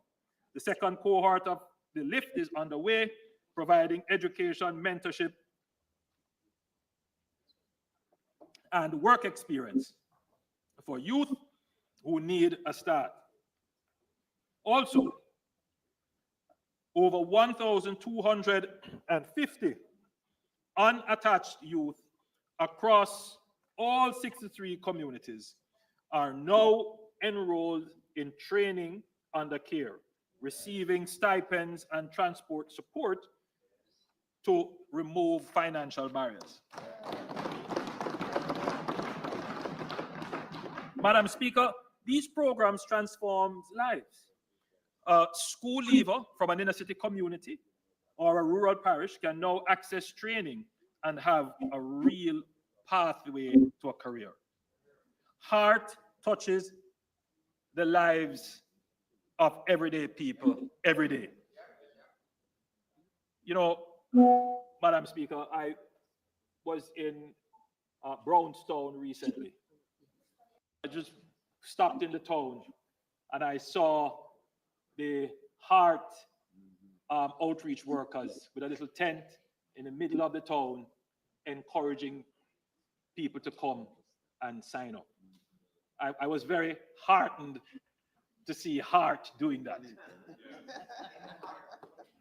So Heart is out there doing their best to try and pull people in who are not currently in the labor force or who are seeking a job but are unskilled. Heart is actively out there trying to bring them in. And almost every year I come here, Madam Speaker, we come with some different form of program that's, you know, specifically catered to a certain set age profile or life cycle to attract, because, Madam Speaker, at 3.5% unemployment, we are technically almost at full employment.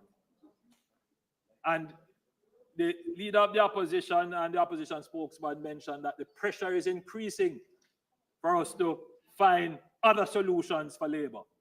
But before we go that route, Madam Speaker, the government is going to work hard, explore every option, give every incentive, so that those who stay by the roadside and dig out their hand middle, as we say, we give them an opportunity to put a tool in their hand. So today I have Akon Pitt and Gary Smith with us. Akon was unsure about his next step after his stellar CXC results. At the behest of his Member of Parliament, Akon was a Member of Parliament, Alando Terrelong. Akon was a participant in the first cohort of the LIFT program. After training, he was placed and paid at Carimed, where he had an exceptional journey. Akon is now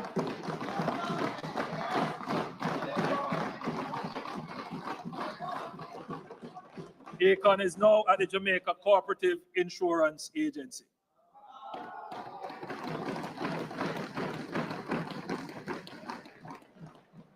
Gary is a 20-year-old pursuing a business administration level 2 certification as an on-the-job trainee at Colville Training Limited under the CARE program. He dreams of becoming a certified engineering contractor and establishing his own air conditioning repair business.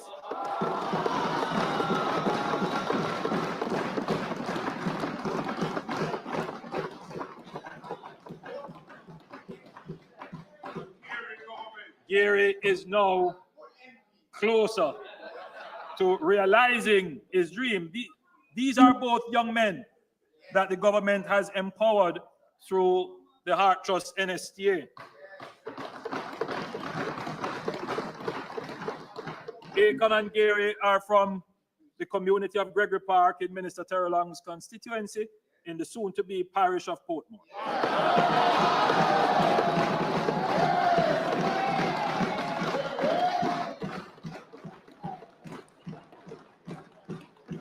There are hundreds of thousands of Akons and Gary that we have empowered through skills training since 2020. 552,534 to be exact.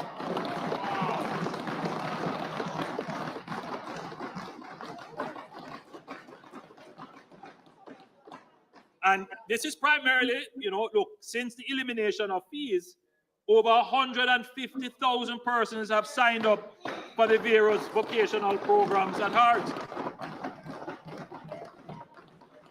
So, let's be clear, Heart is not a perfect institution, but it is a hard-working institution.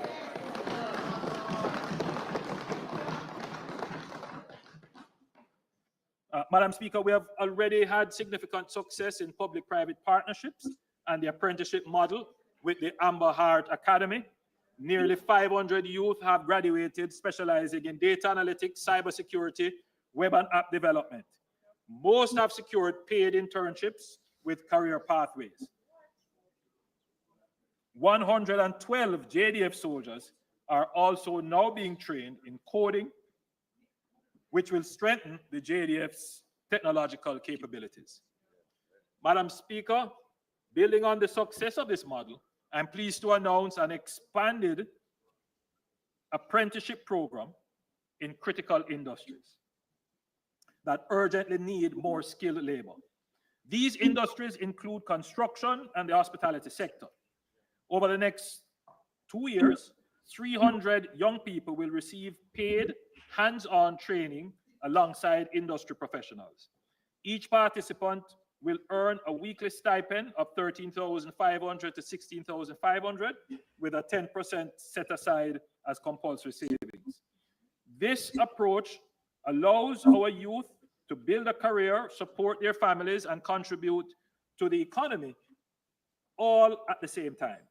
Madam Speaker, we will begin this pilot in conjunction with the Sandals Corporate University.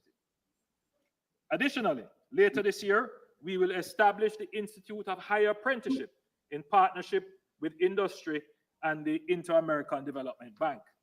This will provide advanced vocational certification while participants work in the field.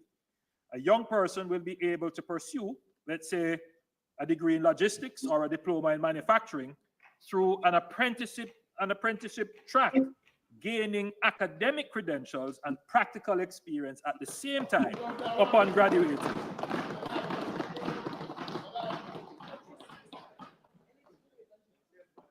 Upon graduating, they will be ready to take on higher paying jobs and be certified. Madam Speaker, the jobs of tomorrow demand skills in science, technology, engineering, and mathematics, STEM. To prepare our students, Heart is investing $400 million to establish state-of-the-art Heart. I'm going to say STEM labs, but I'm going to change it, Madam Speaker, because in our culture, the creative industry is a strategic industry for us, and it is part of our strategy for diversification. So we are the only government to take up $1 billion and place it at the disposal of the film industry. Let's be clear. Let's be clear. That is the largest budgetary allocation to the creative sector ever.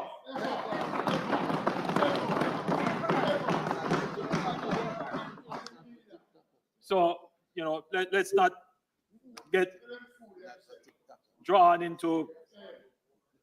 So, Madam Speaker, HART is investing 400 million to establish state-of-the-art STEAM labs.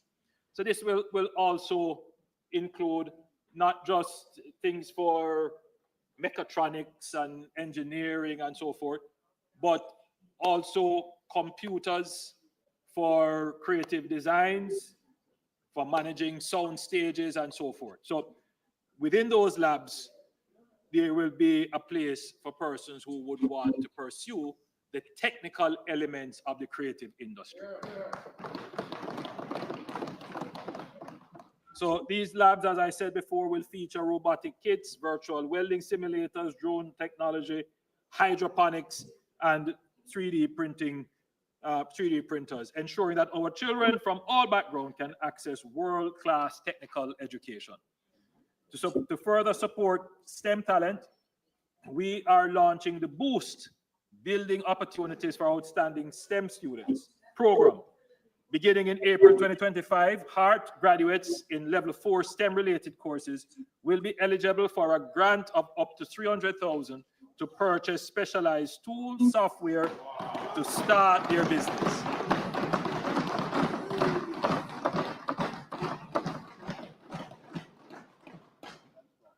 Madam Speaker, I know that there are many in Jamaica who are skeptical of technology. They see technology as a threat. Madam Speaker, we can't view technology in that way. Technology is immanent, it is ubiquitous, and it is universal. Can't escape it. AI, that is artificial intelligence, is reshaping industries worldwide. When the first industrial revolution started, Jamaica was still a colony. That's a reality. So Jamaica didn't benefit from the first industrial revolution. And in fact, in a strange way, when you read Capitalism and Slavery, you would see that it is technically the advance of technology that made slavery unprofitable, and which technically, depending on which historian you read, led to the end of slavery as an economic way of production. So technology is not bad.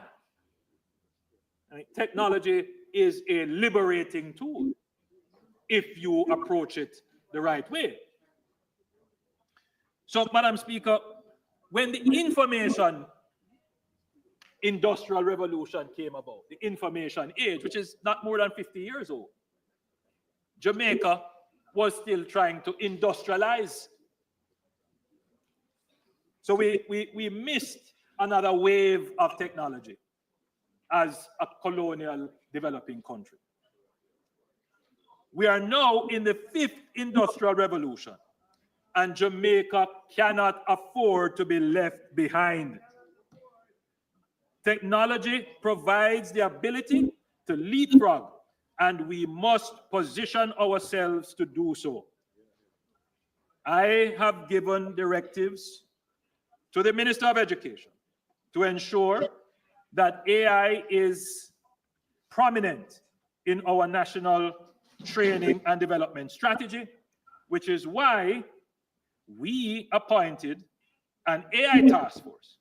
This government is committed to ensuring that Jamaica is an active player and not a spectator in the global AI revolution. From the recommendations of the National Artificial Intelligence Task Force, we are implementing an AI work readiness strategy that includes integrating AI and coding into school curricula at all levels and promoting dedicated teacher training programs on AI. And we are launching a prompt engineering course through the Heart Trust NSTA to train students and public sector professionals in using AI tools effectively. Madam Speaker, in partnership with the Amber Group, the government will also establish a cutting-edge local AI lab, a public-private center of excellence where developers, researchers, entrepreneurs, and students can collaborate on AI solutions. The AI lab will serve as the catalyst for a new era of technological advancement in Jamaica. Madam Speaker, AI will disrupt some traditional jobs, but it will create new high-paying opportunities. This government is ensuring that Jamaicans are equipped to seize those opportunities and lead in the digital economy. Madam Speaker, we will also be using AI tools to help our children learn. We are developing the Jamaica Learning Assistant, a groundbreaking AI-powered platform designed to revolutionize learning with an end-to-end AI-generated and curated content, fully aligned with the national curriculum. And I don't know if the video is cued, but let me give you a preview of what it could do. Introducing Jamaica Learning Assistant, the world's most comprehensive AI educational platform, reimagining learning for Jamaica. It's like giving every child a personal mentor who adapts to their needs and pace. Interactive adventures that make science and math come alive. Human-like AI tutors, detailed explanations, humor, poems, interactive tests, mind maps for visual understanding, videos and real-life applications of knowledge, so each lesson isn't just learned, but lived. Who are scientists?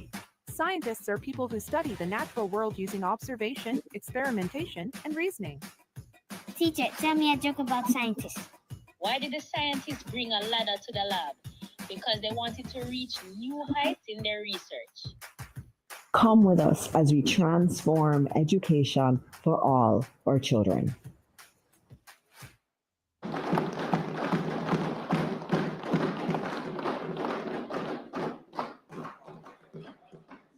Madam Speaker, we are determined not to be left behind in this revolution.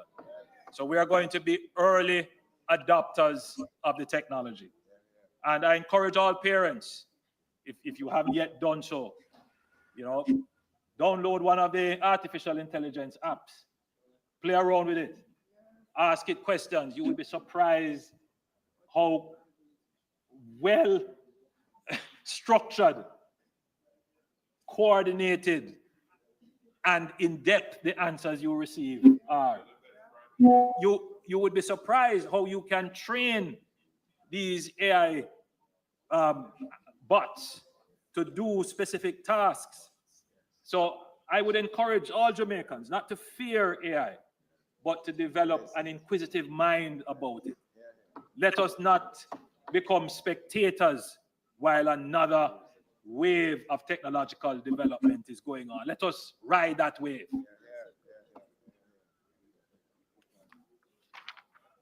Madam Speaker, starting September 2025, we will implement a dedicated school bus system for rural Jamaica to ensure equitable access, improved attendance, and enhanced safety while easing financial burdens on families. This is part of the dividends for good government. This will be rolled out in phases. Phase 1 is already underway, with the JUTC expanding services in Clarendon, Morant Bay, and Linstead, providing affordable transportation for students. We will add 12 additional 45-seater buses to the already existing fleet of 10 buses, giving the Montego Bay area a total of 22 buses. Phase 2 will see 100 fully refurbished buses deployed across parishes, with 60 buses in September 2025 for the start of the new school year, and another 40 buses by January 2026. Madam Speaker, these are school buses used in the American system. They will be refurbished. The doors will be placed on the correct side, the entrance doors. They will be governed.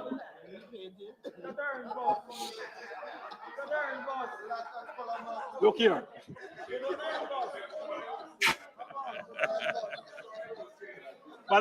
Madam Speaker, the buses will be refurbished. Just to repeat, the doors will be on the appropriate side for safety. And I think most importantly, the speed on these buses will be governed.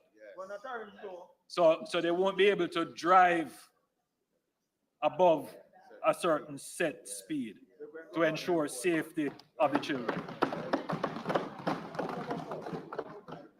On some of the buses, where there is connectivity, we will place cameras, and the collection of fares will be digital. Now, these are refurbished. They're going to be refurbished. So they will be refurbished with those. So, it is not at all going to be entertain disturbance to the budget debate. Do not answer any member questioning you in this house. Please continue with the debate, Prime Minister. Thank you, Madam Speaker.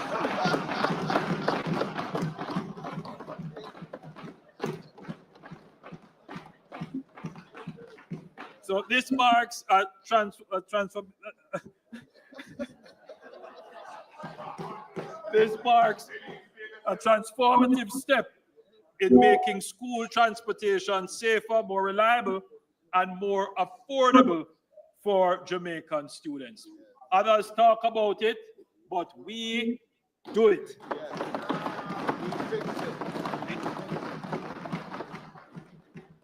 Madam Speaker, in the public discourse around human capital, there is a tendency to overlook the vital role of public health.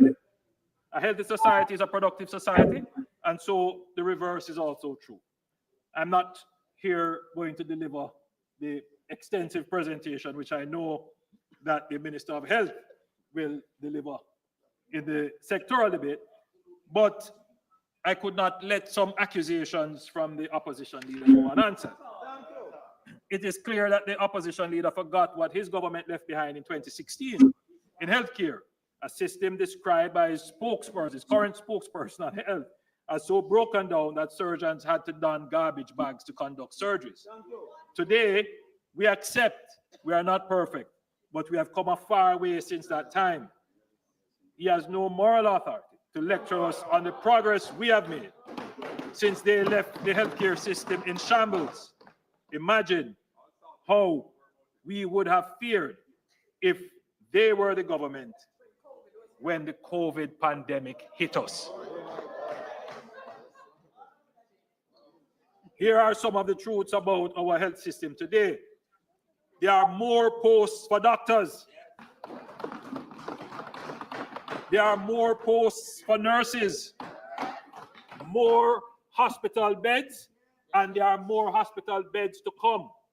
There are more operating theaters, and more theaters will be built. A healthcare budget that has expanded from $60 billion to $140 billion in 9 years, the largest increase, and this is with the largest infrastructure expansion in healthcare since independence.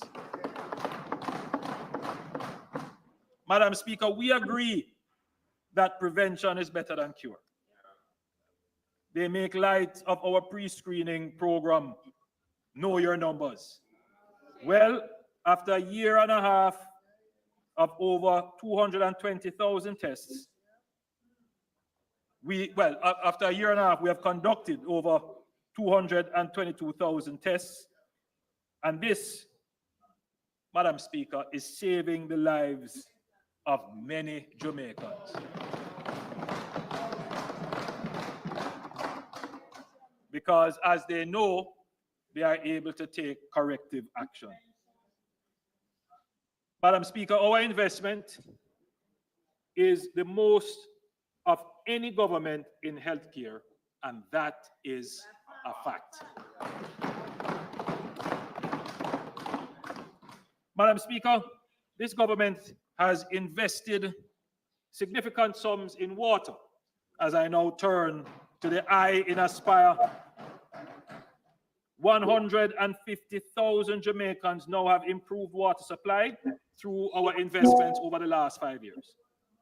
We are investing at a rate not seen since the 1980s, with public investments amounting to $22 billion and private investments in excess of $14.2 billion through public-private partnerships. The map that will shortly be displayed shows work completed in fiscal year 2024-2025, shown in green, and upcoming projects for which procurement is in progress in white. So we have covered almost all of Jamaica with a water project. Madam Speaker, we do not only announce, we deliver, and we are breaking ground and commissioning water supply systems almost weekly. Last week, I was with Minister Samuda, and we looked at several water projects in St. Elizabeth. A proper account of the extensive work undertaken in every constituency would require us to be here all night. But I can assure you that work is being done in every constituency, and the details will be provided by Minister Samuda, who is now a member of this honorable house.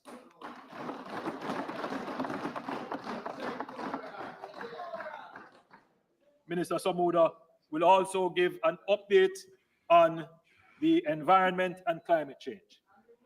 However, I would like to make mention of a few areas under water. Very important one, the Western Parishes water supply.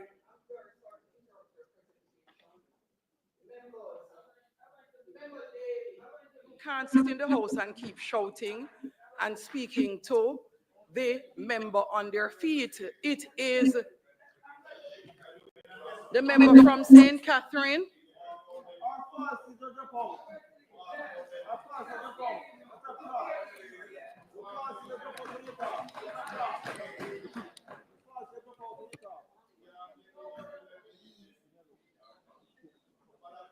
Madam Speaker, the severe drought which affected Western Jamaica disproportionately prompted the acceleration of major capital works to replace transmission mains in the parish of Trelawney, St. James, Hanover, and Westmoreland. This is a $28 billion three-year project which will commence in May 2025 and reduce water insecurity and non-revenue water, and involves upgrading 28 kilometers of main transmission lines from St. James to Trelawney and 37.5 kilometers from Lucy to Negril. On completion, it will benefit over 250,000 residents and business customers and catalyze development in the key tourism sector. I just want to say, Madam Speaker, that this is a game changer for water in the northwestern parishes.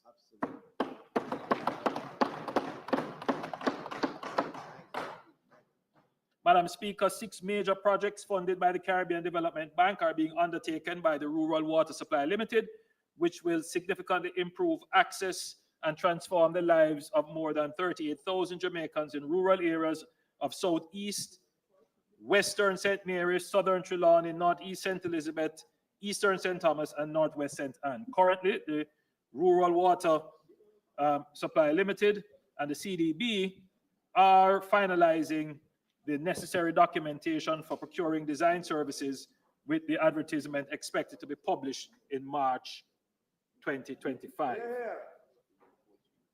Madam Speaker, I've spoken extensively about the Greater Mandeville Water Supply Project, a $2.7 billion project, which is spread over 5 years. We are midway the 5 years. And this project will reduce non-revenue water to below 50%, increase service reliability and quality, given that we are now building out new houses, new housing schemes in Mandeville and other areas. Madam Speaker, the Ray Corby Water Plant Project, something that we have been talking about from 2009, has been discussed. We have been discussing this for years. I'm pleased to report that it is now finally in the construction phase. Construction has started.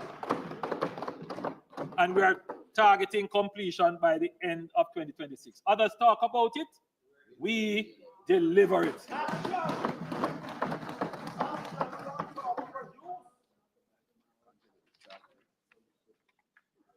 Madam Speaker, the expansion of the sewer network in Kingston and St. Andrew is critical to the future development within the parish, both to facilitate greater densities and safeguard groundwater. This year, the NWC will be investing $1.4 billion into the laying of sewer lines along Monroe Road, Retreat Avenue, Seymour Avenue, and Old Hope Road. Additionally, there are two areas of deep concern which must be addressed forthwith. The first is the situation in downtown Kingston with collapsing sewer mains and overall of the entire potable water, sewage, and drainage network is required for most of Central and West Kingston. I have directed Minister Samuda to ensure that the project design for this massive infrastructure is done this year.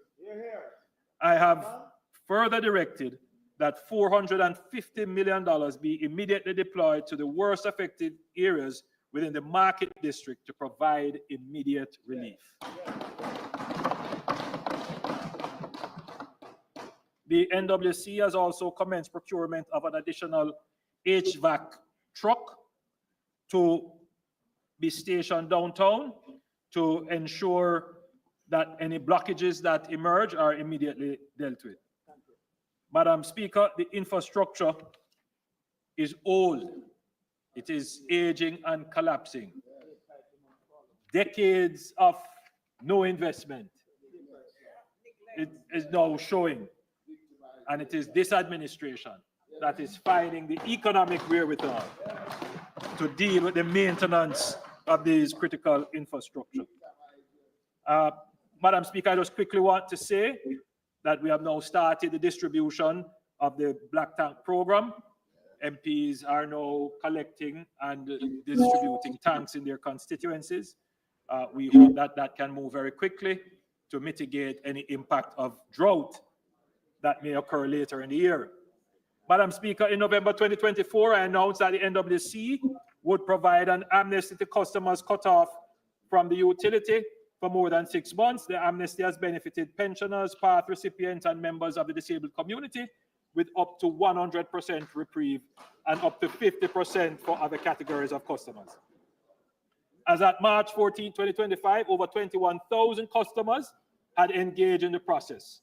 Total reconnections so far are 3,271, with a further 5,135 awaiting reconnections. This has yielded over $207 million in revenues collected for the NWC, and that would have been uncollectible otherwise. We have also written off over $600 million of debt from those who most need it, restoring the supply of water and returning dignity to those households. Madam Speaker, this government is helping our most vulnerable. As such, I have instructed the National Water Commission to extend the program for a further 2 months. Madam Speaker, we do this because we care about the people.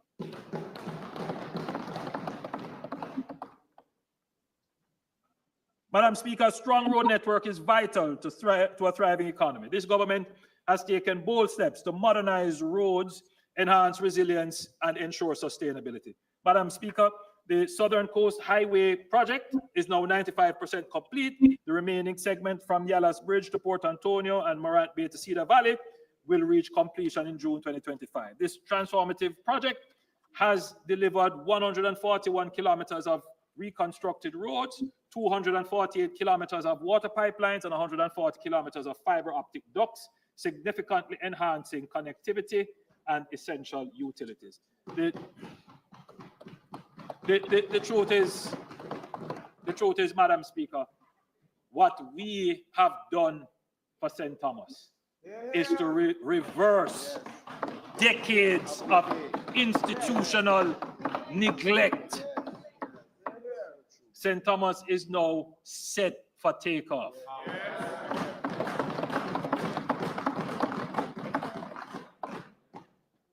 The launch of the 45 billion Spark program marked another pivotal achievement of our road and water supply infrastructure.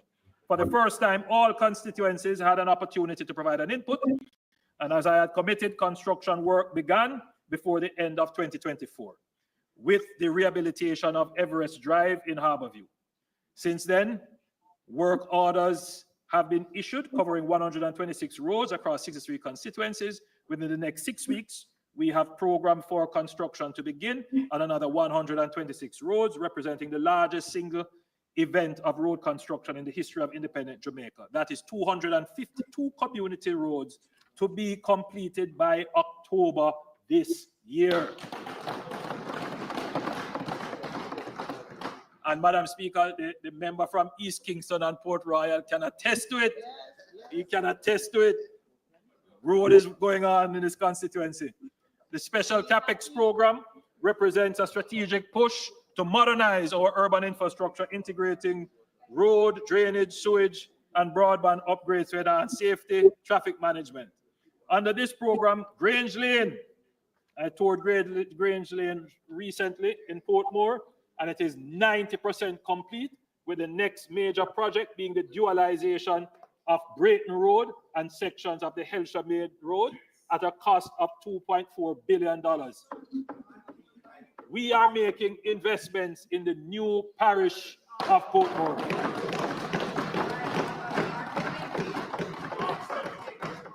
Other projects include the Arthur Wint Drive extension, and we have expanded the original scope to include the stretch from Arthur Wint Drive to Tom Redcombe and Camp Road, incorporating sewage and additional water infrastructure, ensuring greater benefits for residents, businesses, and future developments. Madam Speaker, the government will invest $2 billion to enhance key entrance corridors leading into the capital city, creating a more attractive and welcoming gateway. This initiative will focus on major thoroughfares, including the Airport Road from Norman Manley International Airport to Mountain View, from the roundabout to Port Royal.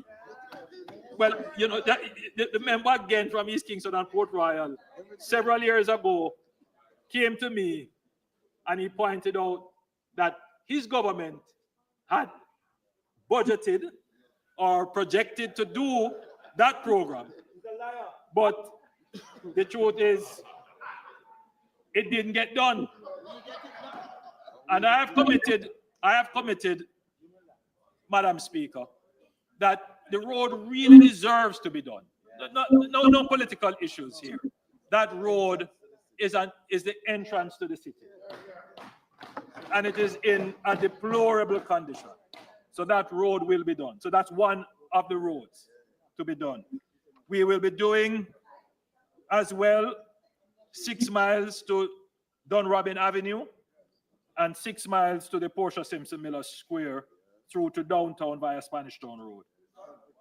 The project will begin with the pre-investment works, including design and planning, community consultations, and these upgrades will not only beautify Kingston's points of entry, but also enhance infrastructure, improve connectivity, and create a positive impression for visitors and residents alike. I want to give a quick update and just to keep our citizens who are looking out for their bypasses. So we have the bypass road projects that's still ongoing. So we will have a bypass for Port Maria, for Santa Cruz, for Lucy, for Anato Bay, for Hopewell and Sandy Bay. And the Port Antonio bypass is set to begin in the fiscal year coming, following the completion of the feasibility study. So we are going to start the Port Antonio bypass.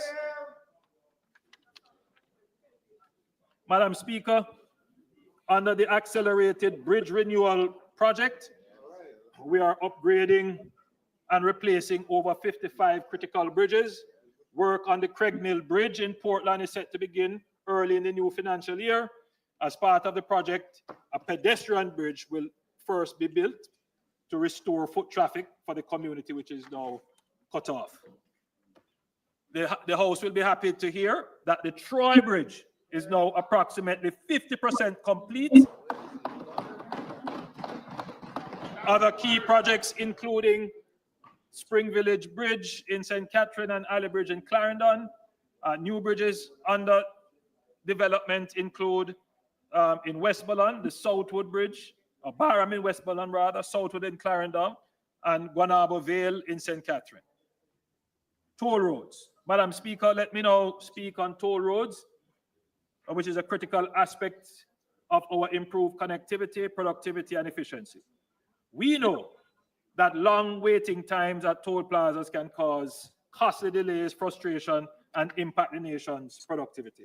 The Angels Toll Plaza is now one of the busiest of our network. And I'm pleased to announce that 3 additional lanes will be added to the Angels Toll Plaza. We are very advanced with the engineering designs for those.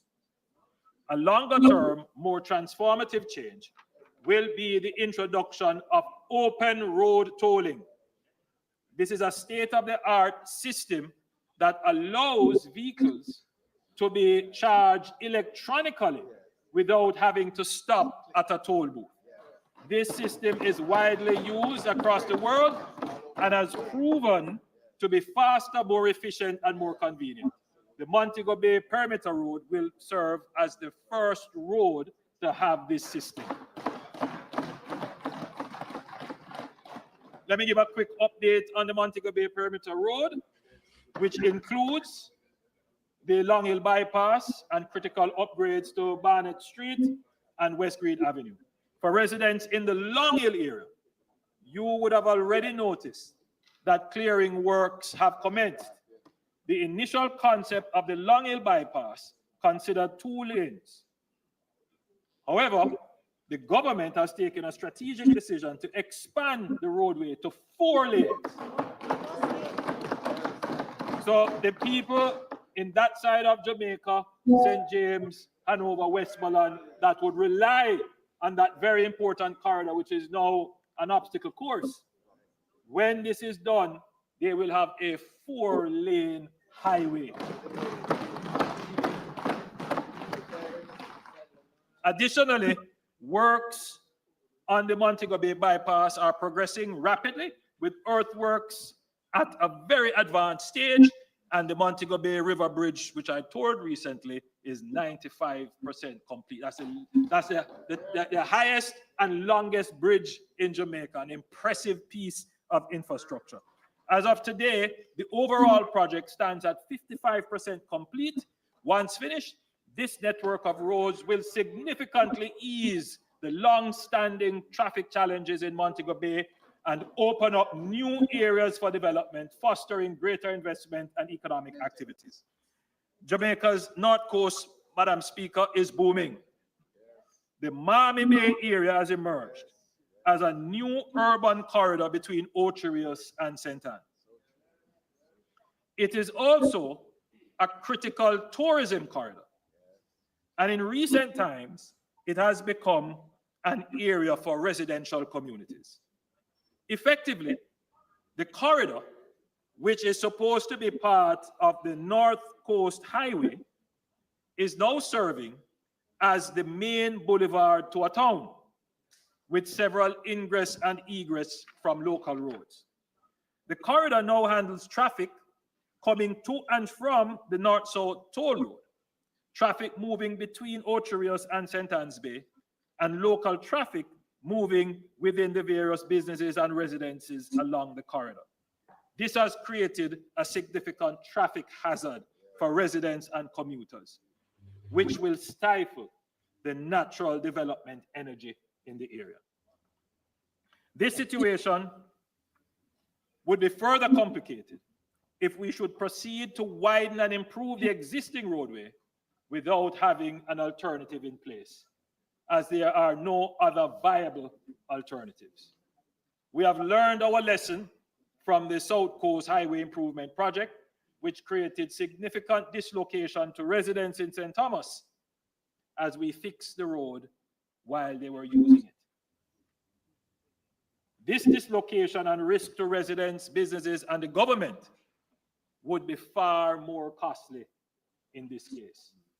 Can you imagine a road obstruction that prevents a tourist bus getting to their flight on time to the Donald Sangster International Airport, or missing their cruise ship return at the Reynolds Pier, or persons can't get to their homes because of some obstruction in that one little road? And can you imagine an obstruction on just that one road, how it would impact the entire north-south traffic? So while we are currently engaged in the North-South Highway PPP project to design and build out the upgrades, particularly the Miami Bay section of the road, the government has decided also to pursue the extension of the North-South Toll Road, which will begin with a Cloverleaf interchange at Miami Bay, extending westward to Discovery Bay, that's phase 1A, and eastward to Prospect in St. Mary, phase 1B.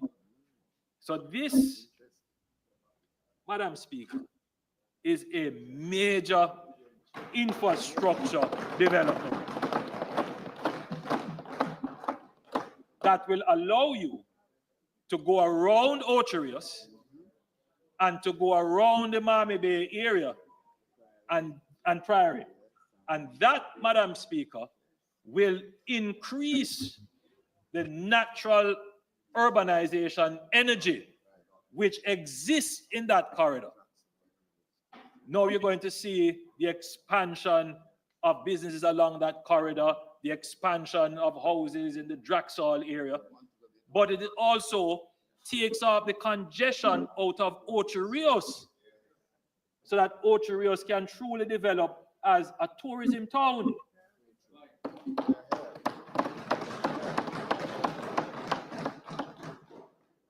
So given the urgency of the development and the dislocation risks involved in upgrading this existing roadway, the government of Jamaica will take steps to designate the North-South Highway extension as a national development project.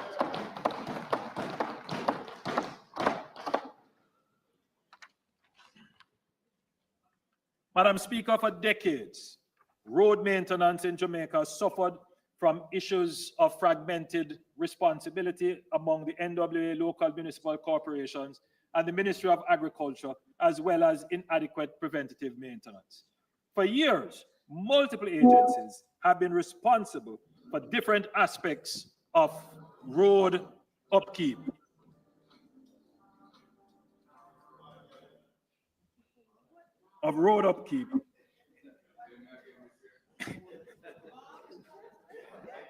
Leading to inefficiencies, gaps in accountability, and inconsistent standards.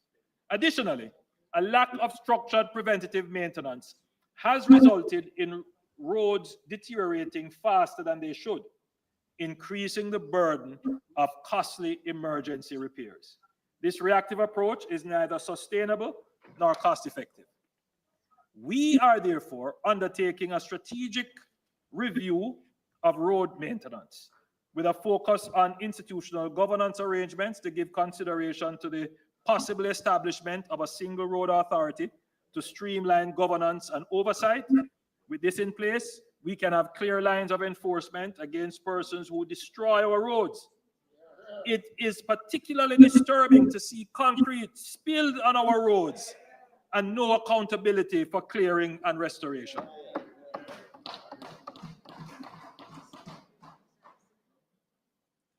I want to express my gratitude to the World Bank and the UK Foreign Commonwealth and Development Office for providing technical assistance with the review, including information on approaches and models for road maintenance that have been successful in other countries.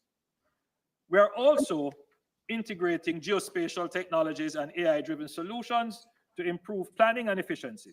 We have significantly mapped and referenced over 90% of all roads in Jamaica. This information will help us to create an intelligence register of all our roads, to use it in spatial planning, and importantly, to develop a fiscal preventative maintenance plan which aligns to the engineered lifespan of the road. This also lays the basis for smarter and connected infrastructure to address traffic, public safety, civil defense, security, and logistics. To this end, I have given directions to the NAA and the Spatial Data Management Branch to begin work on developing a uniformed address system and zip code for Jamaica, including the use of digital addresses. So finally, Jamaica will have a standardized system of road naming, of one spelling of the road. You know, Madam Speaker, when you look at the vote, Mr. Speaker, when you look at the voters list and you are trying to order and sort the voters list, and you see 10 different spelling of the roads, 10 different ways of writing addresses. In a modern country, that shouldn't be the case. We need to have one uniform system of address. And I've given the directives for us to start on this path. Madam Speaker, Mr. Speaker, after decades of underinvestment, we are shifting to a structured, sustainable, tech-based system of road maintenance, and this approach will extend the road lifespan, reduce frequent repairs, and improve safety. This government is not just rebuilding roads, we are building a smarter, more resilient future for Jamaica. Madam Speaker, approximately 20% of Jamaicans live in informal settlements, but in urban areas, the situation is even more dire. 60% of the urban population reside in unplanned, substandard housing, which is higher than the average in other Latin American and Caribbean countries. Madam Speaker, we are committed to transforming informal settlements into secure, legally recognized communities that foster stability, economic development, and a better quality of life for all Jamaicans. Madam Speaker, in 2007, the Jamaica Labour Party government restructured the failed Operation Pride into the Housing Agency of Jamaica, making it the leading force in tenure regularization. The HAJ continues to prioritize security of tenure for low and middle income earners, delivering approximately 1,000 homes across projects such as St. Paul's Lane in Kingston in my constituency, St. Catherine Estates in St. Catherine, Sandown Palms in St. Catherine, and Edmond Ridge in St. James. Additionally, the HAJ has been tasked with the upgrading of 81 informal communities, with work set to begin in Eden Park, St. Mary. To expand home ownership, the HAJ plans to implement 10,000 housing starts and 4,000 completed solutions over the next 4 years. The HAJ will also be intervening in 5 small, informal urban communities. That is, communities 5 acres or less, to upgrade their housing and infrastructure, replicating the success of the St. Paul's Lane model. We have identified communities in Almond Town, Anato Bay, Parade Gardens, Long Acres in Montego Bay, and Russia in Sabna Mar as communities to benefit from this intervention. Penwood Road has a particular challenge, which I've asked the HAJ to investigate. There is the land is lower than the road, and so there's a flooding issue, and so they have to figure out how to solve that. Madam Speaker, through systematic land titling and registration, the National Land Agency is set to deliver 12,000 titles. 12,000 titles ending this year, and they are targeting an additional 8,000 additional titles in 2025-2026. The NLA, Mr. Speaker, is well advanced in deploying a system of electronic titles. So this will transform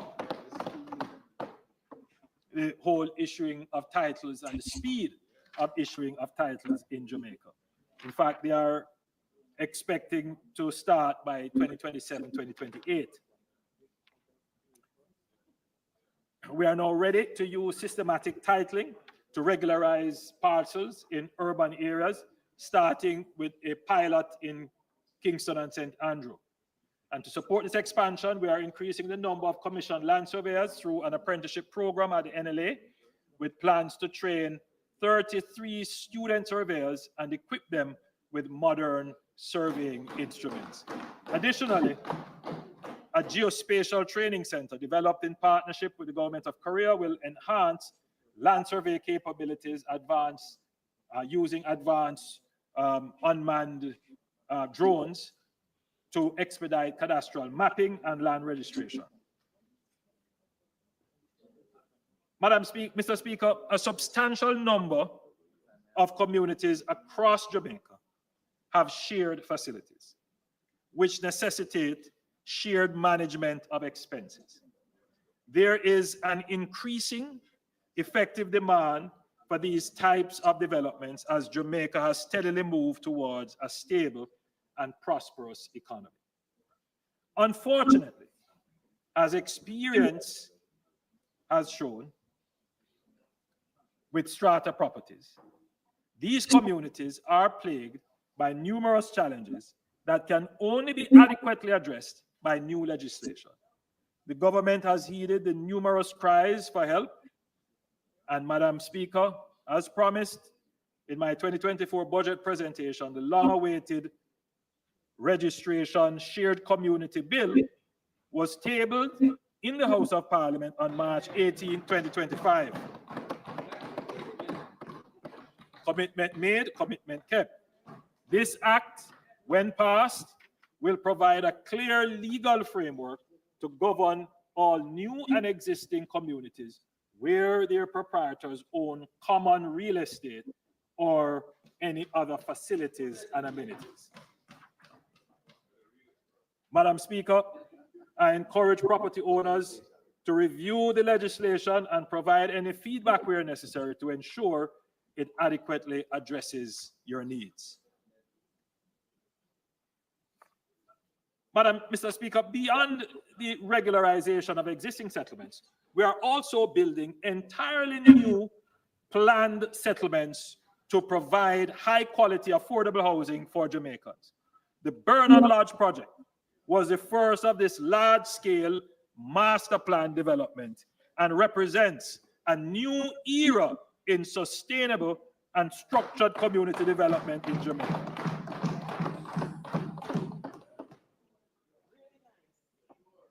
Madam Speaker, Mr. Speaker, I toured the Bernard Lodge project recently, and it looked as if it could have been anywhere in Miami. It is a whole different world over there. By integrating green spaces, essential services, and economic opportunities, Bernard Lodge will offer a high quality of life for its residents while serving as a model for future planned developments across Jamaica of this nature. That's in the new parish of Port.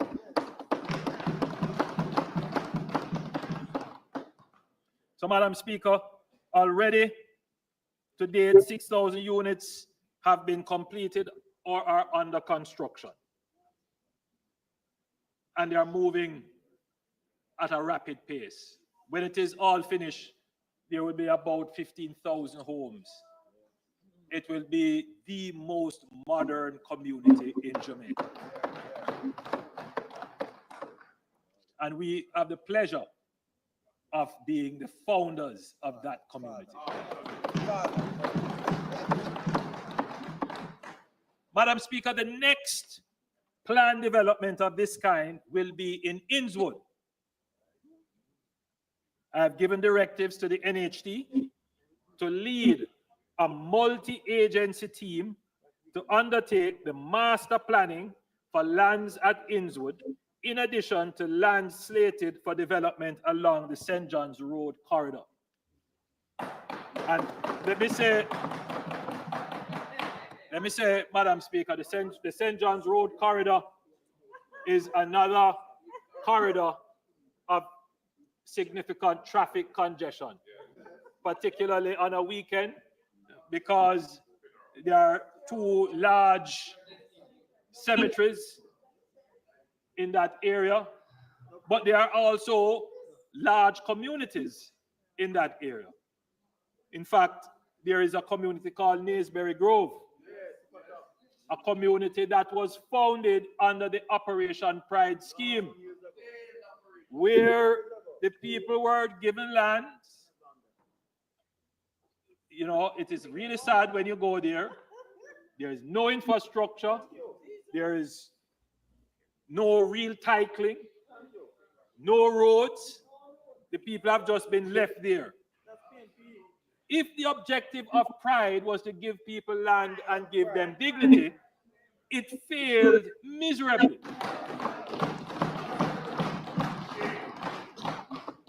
So what we're going to do, Madam Speaker, is when we do the master planning for Innswood, we're going to extend the master plan to take into consideration the St. John's Road corridor and all the lands around there, because, Madam Speaker, there is significant private sector interest in developing the land, but they have problems getting approvals because there's so much uncertainty. There is a major drainage problem in the area.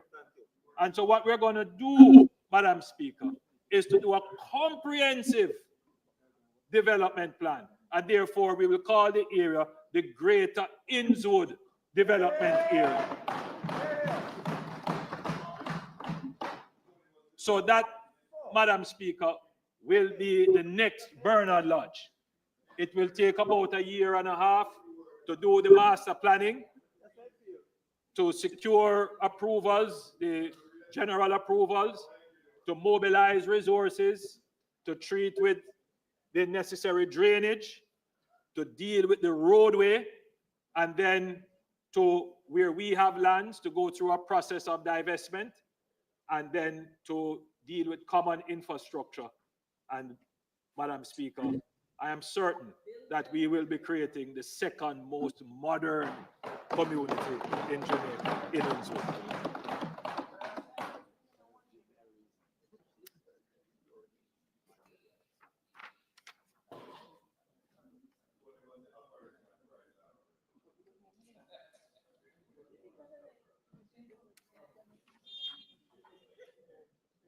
Madam Speaker, the NHT has 12 projects that we will be executing this year, and they are at varying stages. Mount Nelson in Manchester, 1,758 units, for which I broke ground earlier this month.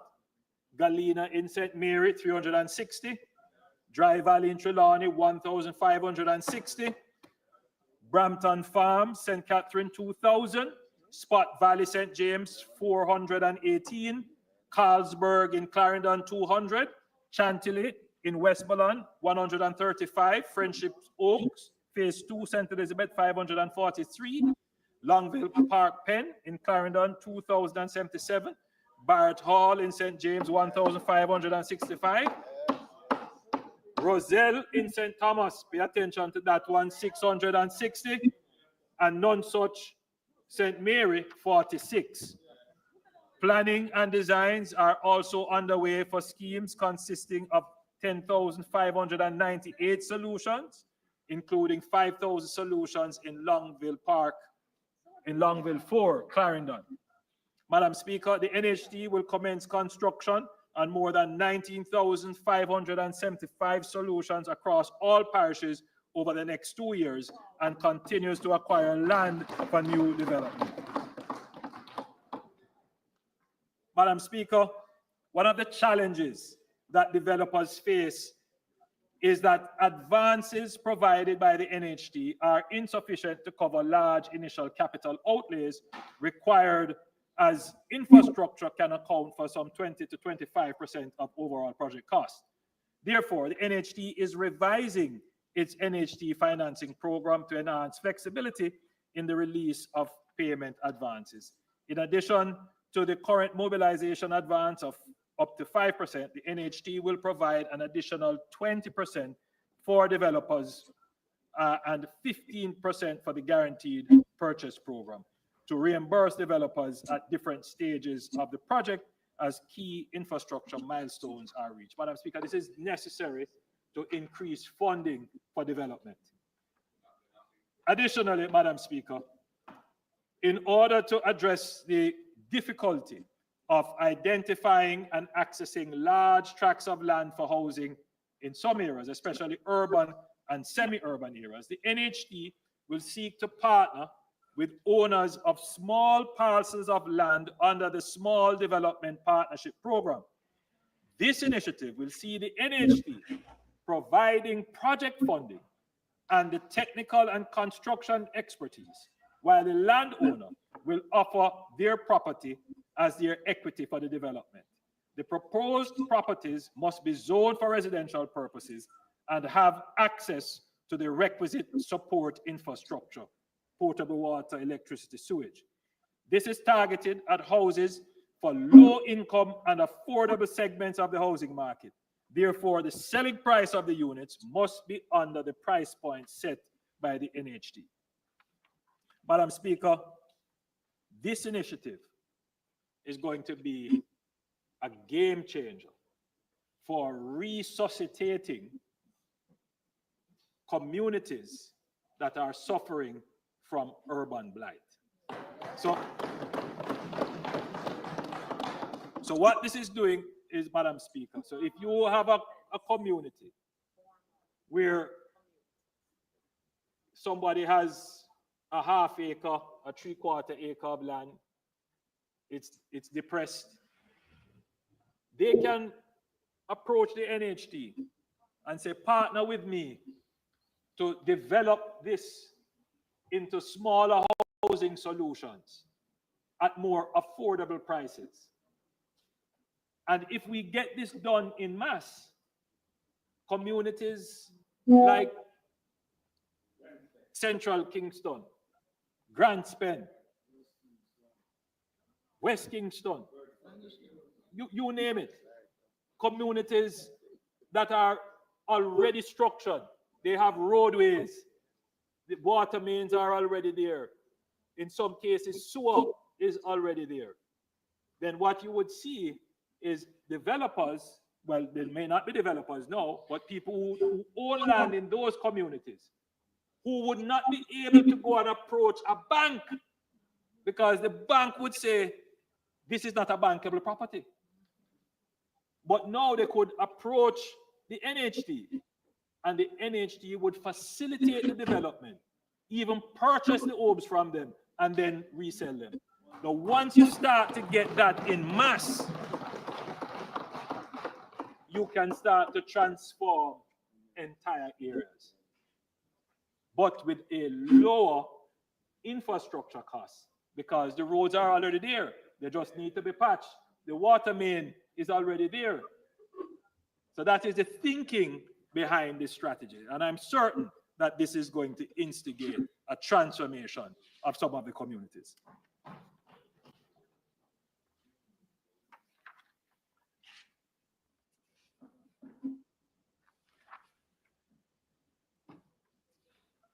Madam Speaker,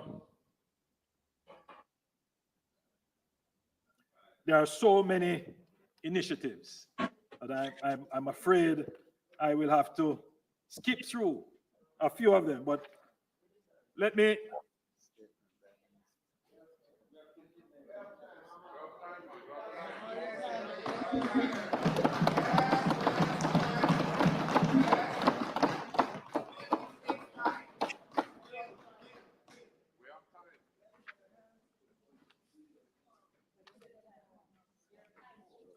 so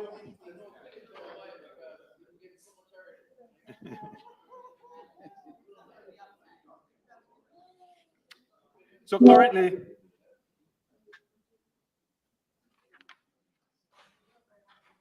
the NHT provides 100% mortgage financing to mortgagors for its scheme solutions for housing units and house lots purchased by the NHT contributors on the open market. The NHT provides a maximum of 95% financing, requiring prospective mortgagors to finance the deposit of 5%.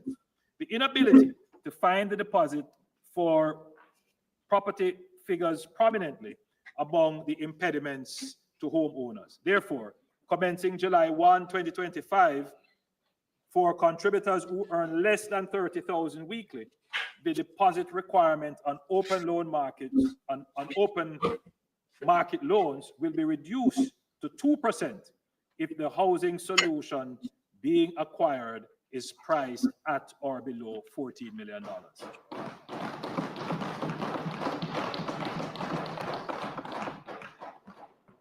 Starting July 1, 2025, the service charge on mortgages will be reduced as follows.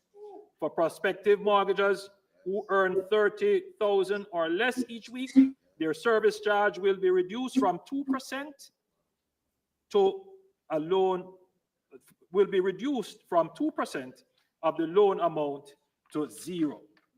Yeah, so if you earn $30,000 or less, no interest, no service charge.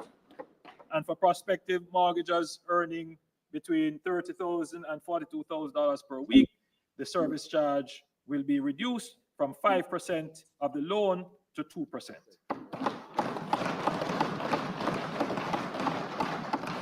Prospective mortgagors earning $42,100 per week or $42,001 per week and above, their service charge remain at 5%. Madam Speaker, currently a minimum wage earner who has contributed to the NHT for at least 7 years may access a home grant of up to $3.5 million. We are modifying the eligibility requirement in order to make the grant available to more contributors. The maximum qualifying income for home grants will now be $30,000 per week. The NHT is mindful that house construction can be challenging, particularly in light of the rising cost of labor and materials. Consequently, a number of contributors have been unable to complete their housing units or bring it to a habitable stage, resulting in some instances in contributors having to balance their limited resources between rent and servicing construction loans. In instances where a current or retired contributor earning $30,000 per week or less accessed a build and own land or construction loan benefit to construct a housing unit comprising 2 bedrooms or less, for which that unit has remained incomplete for 2 years or more due to unavailability of funds, the NHT will firstly offer the mortgager an additional loan of up to the difference between the balance of the borrower's current loan and a limit of $11 million subject to affordability. Secondly, where this additional fund is not able to bring the unit to a habitable state, or in the case of a pensioner, there is insufficient income to support a loan arrangement, the NHT may provide a home grant of up to $3.5 million to assist in bringing the unit to completion. Now, Madam Speaker, a number of contributors who work in the public health system face challenges in finding suitable housing, especially when they are not from a nearby community or where they have been transferred from another health facility. The NHT will expand its institutional loan program and pursue partnerships with hospitals through the Ministry of Health and Wellness and the regional health authorities to provide housing for employees in the public health system. Where possible, these housing units will be constructed on the hospital compound.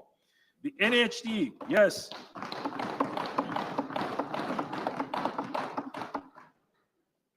The NHT has begun preliminary discussions with the University Hospital of the West Indies and one rural hospital under this program.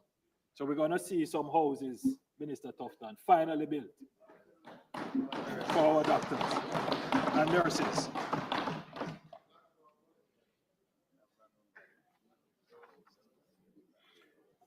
Madam Speaker, currently, all contributors who do not have a mortgage processed directly with the NHT are eligible for a cash refund of their contributions as they fall due.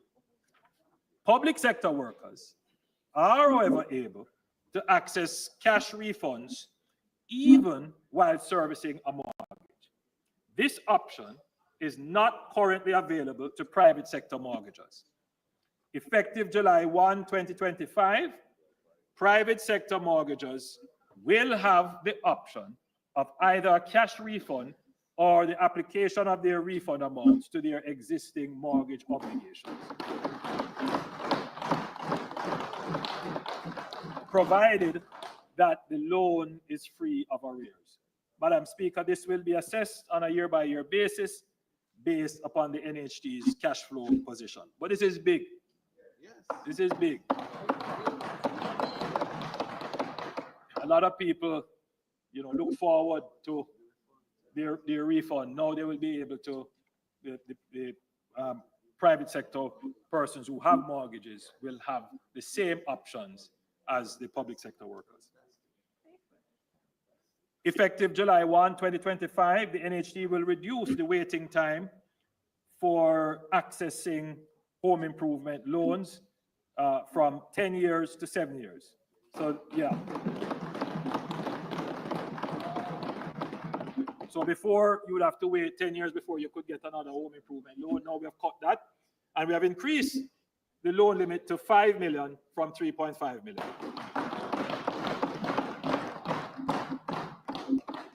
Madam Speaker, the NHT increased the loan limit in 2019 and again in 2023, and I'm pleased to announce a further increase effective July 1, 2025.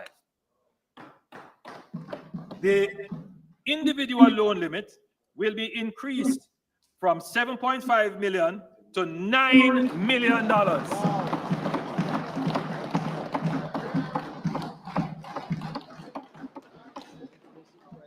For two applicants, the combined maximum loan limit will be increased from $15 million to $17 million.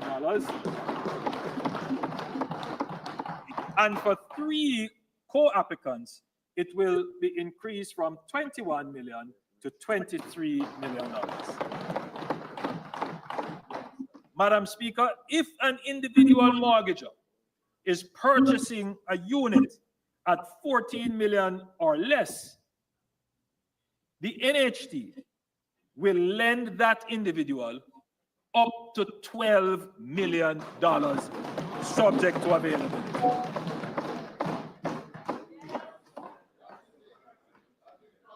Let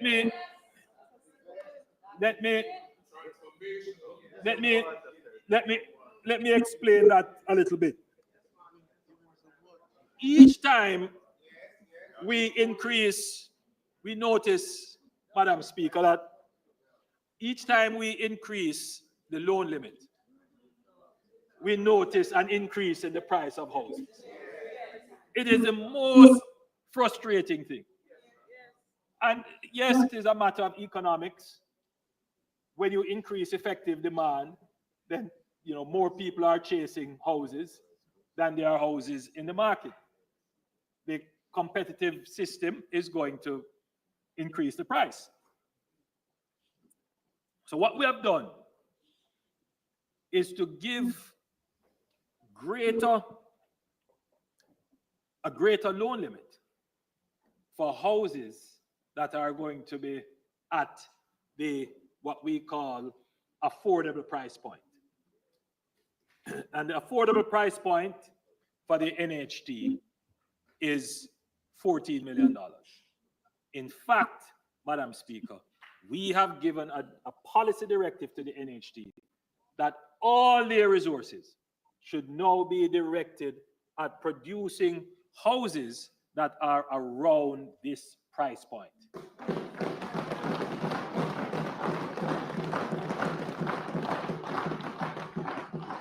The NHT will not get involved in any new development of houses above this price point.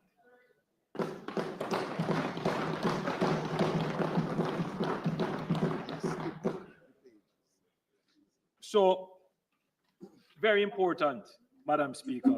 Now, you won't always get the houses at exactly 14 million, but you have to be within that target range. Because the truth is, Madam Speaker, that the real housing crisis is in the low income and affordable housing market. And that's where we have to direct.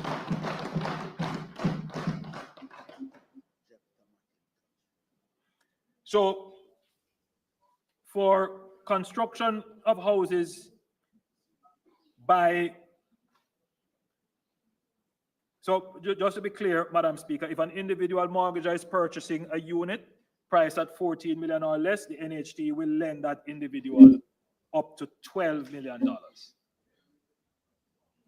Now, also for construction of houses by individual contributors, the individual construction loan limit will be increased to $11 million. For two co-applicants, it will be $17 million, and for three, $23 million. Madam Speaker, in 2025-2026 fiscal year, the National Housing Trust will celebrate 50 years of service to the people of Jamaica. Recognizing the profound impact of Emancipation Park and Harmony Park in providing a space for recreation, wellness, and community engagement, the NHT will commemorate its 50-year milestone by developing a new park in Mandeville, the center of the island.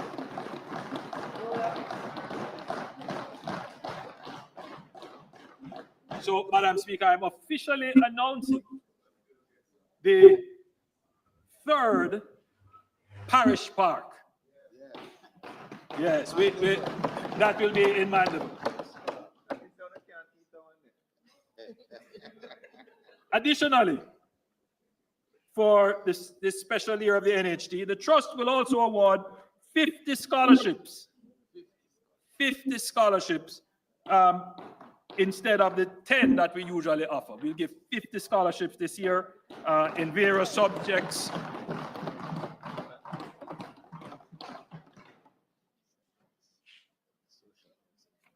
Madam Speaker, I want to turn quickly to the Factories Corporation.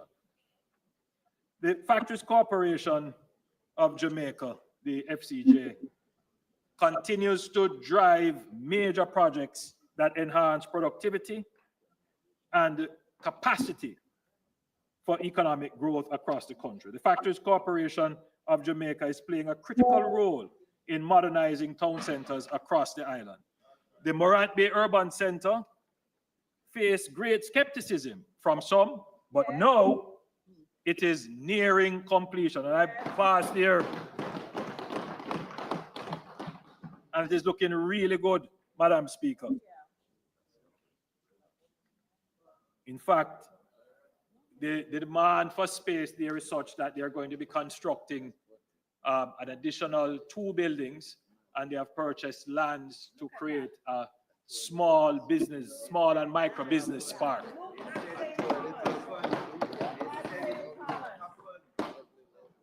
Building on the success of Morant Bay, Boundbrook in Portland is out of the planning phase and will commence construction in the coming financial year. Plans are advanced for similar urban centers for Negril, Nagohead, Whole Harbour, and Lucy.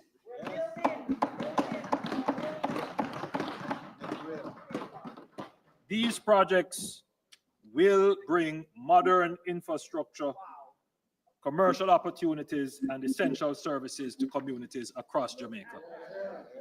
The intention is to modernize all our townships and urban commercial nodes.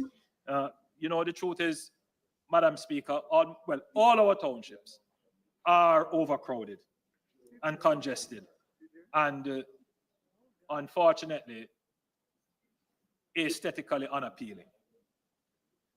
First, we will decongest these towns by developing the bypasses, and this will also open up new lands, which we will then commission master plans for, and then we will use public-private vehicles to execute development of the new urban centers. And then we will partner with the existing property owners in the Old Town Center to develop a new plan for those old areas. So, Madam Speaker,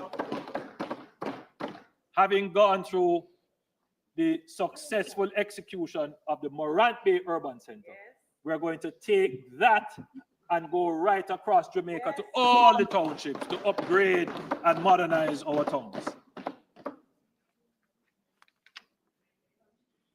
Madam Speaker, I want to touch the UDC very quickly.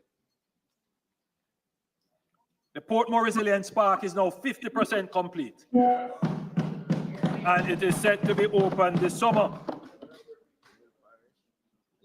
Additionally, next month, we will break ground for the Raintree Commercial Complex, a 69-lot commercial and light industrial subdivision in Caymanas, St. Catherine. This development is part of a larger 4,000-unit residential and mixed-use transformation plan for the Caymanas area.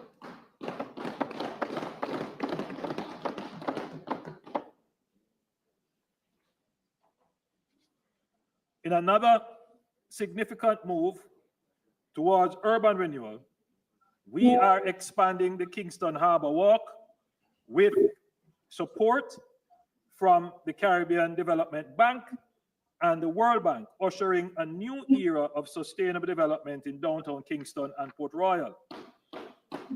Madam Speaker, in collaboration with the NWA, NEPA, and the National Heritage Trust, the roadway from the Norman Manley Roundabout to Port Royal will be improved, and I noted that before under the NWA, will be improved and expanded to include a dedicated cycling lane and jogging trail. This will be done respectfully of the environment and history of the area. Madam Speaker, Kingston and indeed the wider Jamaica needs more dedicated, purpose-built recreational infrastructure.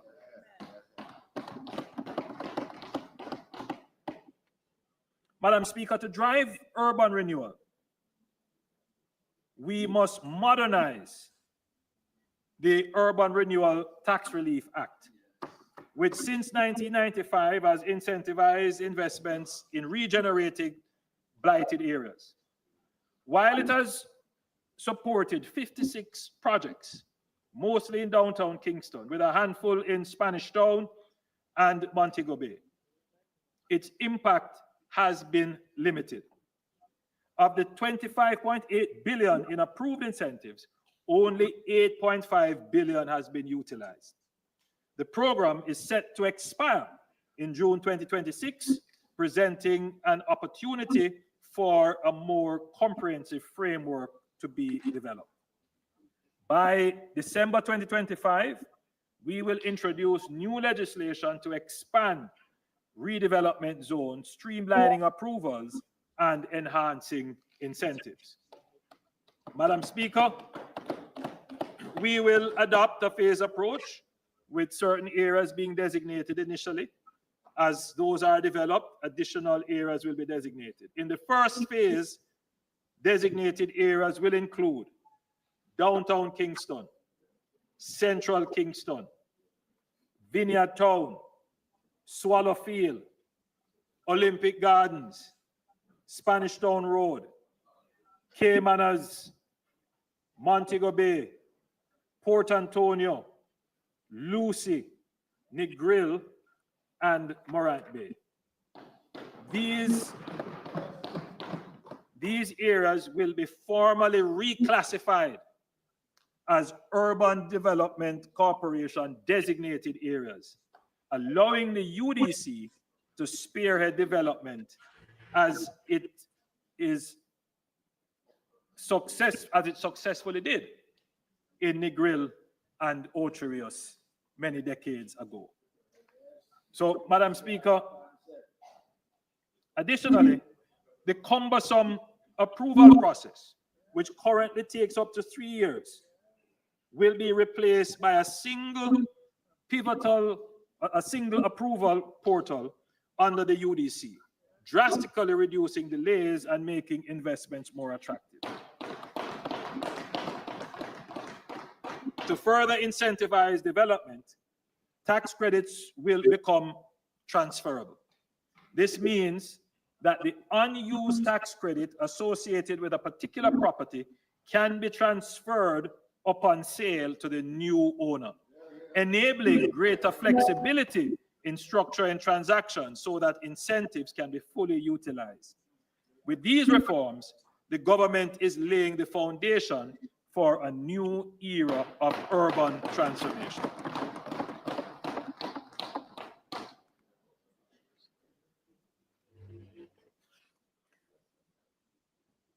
Energy. Madam Speaker, the government remains resolute in its commitment to a strategic and sustainable energy transition that balances affordability, reliability, and environmental responsibility. Madam Speaker, Jamaica's commitment to renewable energy development has earned global recognition in the 2024 Climate Scope Report by Bloomberg NEF.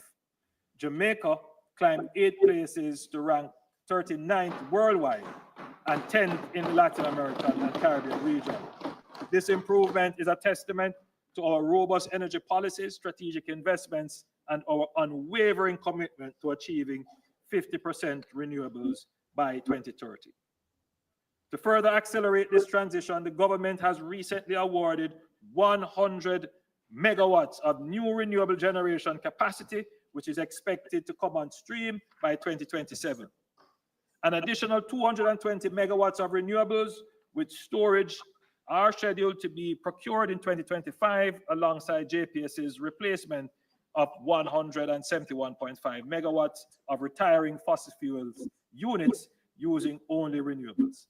This will bring Jamaica's electricity generation to approximately 48% when the projects are connected to the grid. Madam Speaker, this is a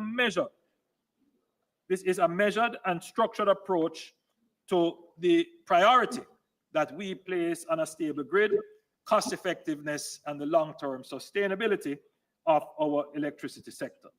The government acknowledges recent discussions in the media regarding the pace of our renewable energy transition, while some argue that a more rapid shift would be necessary. This government remains committed to a structured and responsible approach that secures low prices while ensuring grid reliability. This is why we are steadfast in our adherence to the Integrated Resource Plan, which serves as a blueprint for sustainable and cost-effective energy development. Madam Speaker, the cost of energy is a key component of the cost of living, and this government has introduced significant changes to cushion the impact of high energy costs. As I had announced in November 2024, and the Minister of Finance and the Public Service stated last week, the GCT on residential electricity will be reduced from 15% to 7% effective May 1, 2025. Also, the 150 kilowatt per month GCT free threshold will be removed and replaced with an incentive-based rebate of 10% for customers consuming up to 250 kilowatt hours per month. Madam Speaker, the rebate has been designed to incentivize energy conservation, as only households consuming up to 255 kilowatt hours are entitled to the rebate. Madam Speaker, the government is also determined to address the issue of energy poverty in the country. We are allocating $1 billion to cover wiring and inspection costs for the first 200 first-time JPS customers under the program to regularize and get them on the grid. We are also exploring ways to reduce the cost of formalization, including innovative technical solutions such as ready boards complete with circuit breakers, socket outlets, and a light that could effectively form a low-cost starter pack for household wiring. So, Madam Speaker, the technology actually exists to give you a compact and ready-to-use connection to electricity. So we are exploring that. We have looked at some options. We are displaying one right now, and we're going to be making that available so that people who are now, you know, when you talk to people who are illegally abstracting electricity, let me put it that way. You know, they know it's wrong, but in their minds, you know, how can we expect them to live without electricity? In effect, there is a kind of expectation, you know, that the use of electricity is a human right, and somehow the state should provide for it. Now, our budget would not be able to take that on, but the current situation is untenable, where there is a large portion of our population that is consuming electricity illegally. Somebody's paying for it, and it is the consumers who actually pay their electricity bills. So we have to find a way, we have to find a good equilibrium in this situation, where we make it easier for people to get onto the grid legally and safely. And then we have to find ways to get people to be able to pay for the electricity as they earn and as they use. So in effect, the challenge is not just the high electricity rates, it is the high onboarding rate, the cost of wiring, the cost of inspection. And then it is the inflexible payment system, especially if you are on the postpaid system. So we have to bring these kinds of innovation to market. And governments have tried. The member from St. Andrews Southeast had mentioned that when he was in the Ministry of Energy, that they had started a project. But this project builds on that in some ways, but this is far more comprehensive. But more than that, this project has staying power because we're making an allocation for this budget, but you can bet that the next budget, we will also have a bigger allocation to do more.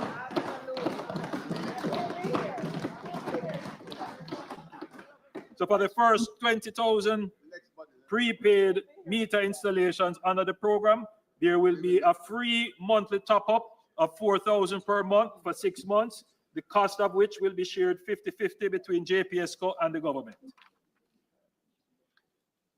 Madam Speaker, as Minister Vaz has already announced, the government has signaled its intention to renegotiate the license with JPS, which expires July 2027, and this is in the process of, we are in the process of engaging international experts to support it. Madam Speaker, I want to now turn very quickly to the reform of the bureaucracy to improve ease, speed, and cost of doing business. They are in Aspire. And let me say, Madam Speaker, that we are serious about reforming Jamaica's bureaucracy.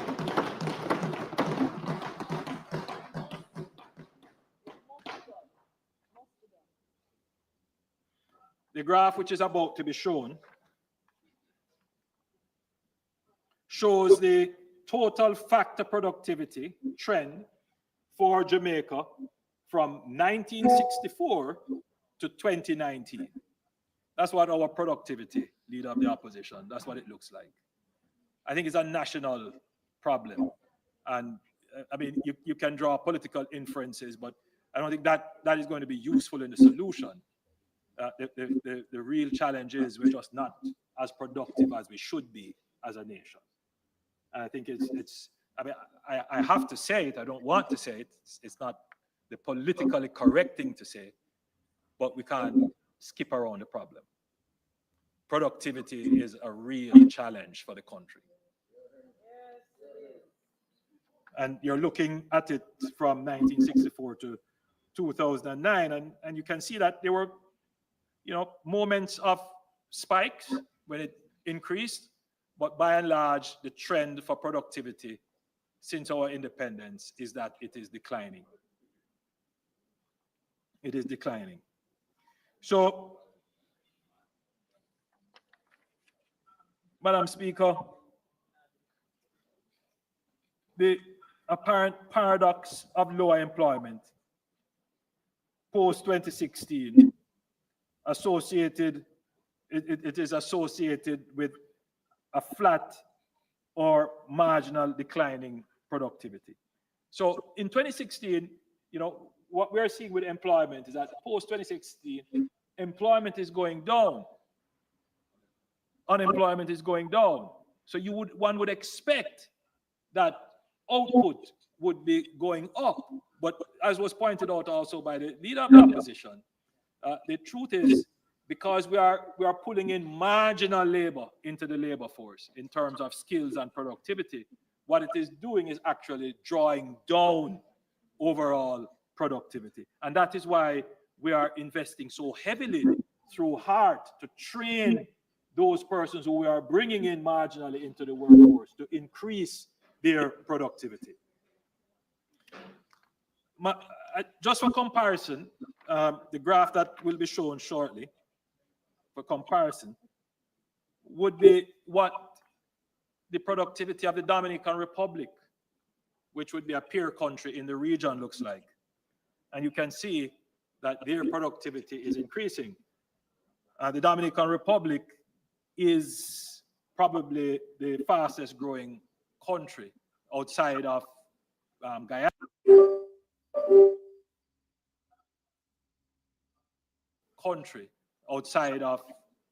Guyana now in the region. And so that is what a growing and a productive country will look like. We need to, Madam Speaker, get our productivity up.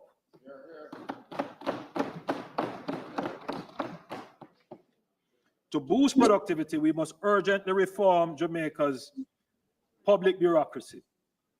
While our stringent fiscal policies have successfully reduced debt and restored stability, the same controls that curbed wasteful spending now delay approvals, stall infrastructure projects, and hinder growth.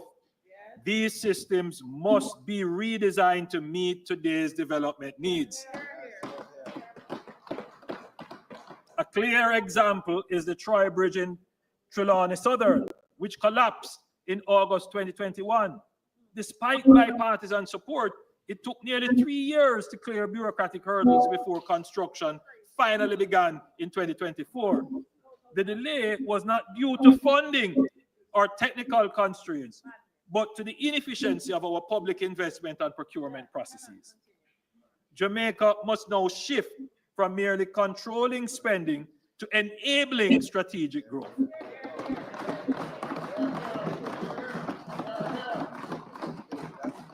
This does not mean abandoning accountability, but finding a balanced approach that safeguards public funds while allowing decisive action. The amendments to the Procurement Act are a step forward, but much more is needed. Just as we dominate track and field with our speed, we must make efficiency and ease of doing business our competitive edge. By cutting red tape and leveraging technology, we will transform Jamaica into the region's most business-friendly destination. To drive this transformation, I have appointed Minister Marks to lead the Streamlining Processes for Efficiency and Economic Development SPEED initiative.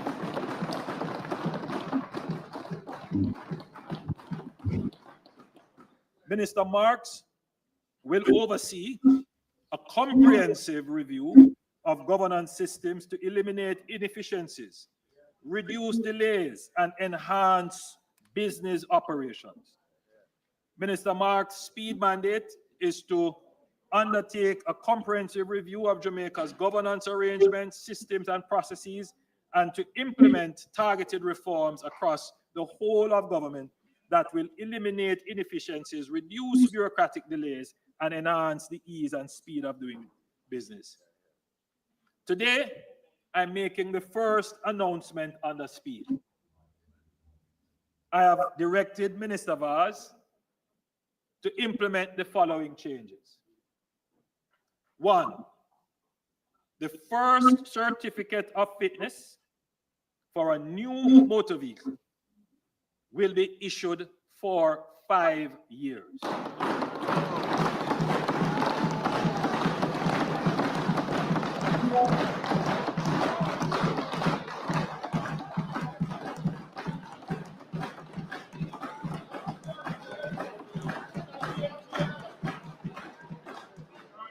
For used vehicles, 10 years or less, the validity period for certificates of fitness will be 3 years.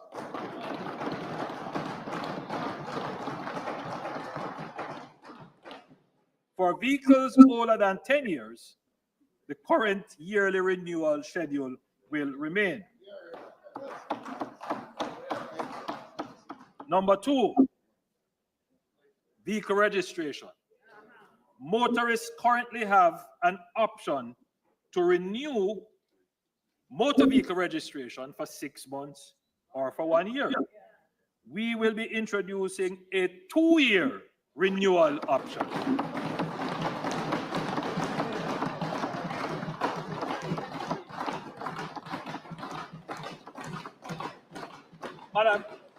Madam Speaker, just think of the time that we will save people.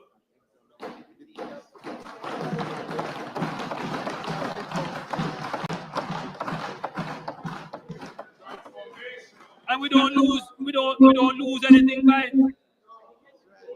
I know it might mash up some people's plan, but that is what efficiency does. You know, Madam Speaker, there is a school of thought about how you deal with corruption. And people don't recognize that corruption and inefficiency are two sides of the same coin. If you really want to deal with corruption, deal with inefficiency.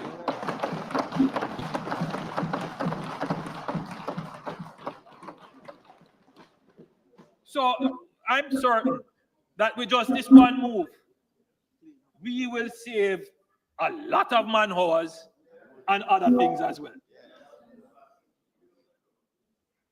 So this is just the beginning. We will be reviewing systems and processes across all sectors. And I just want to point out here, especially the approvals.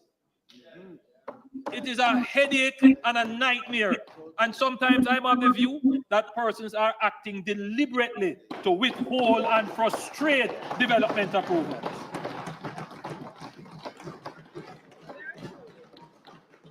It's as if they find every single thing to withhold development. Madam Speaker, as I stand here, we're going to deal with that in a very systematic and surgical way.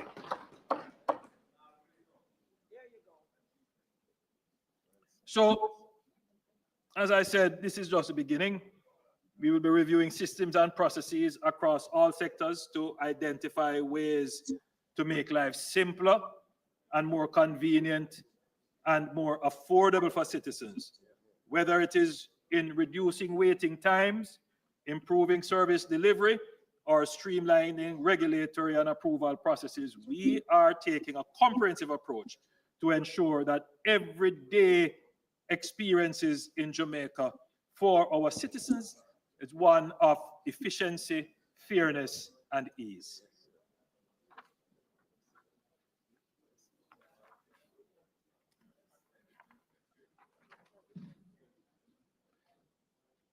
Madam Speaker, there can be no digital society without a proper system of identification and authentication.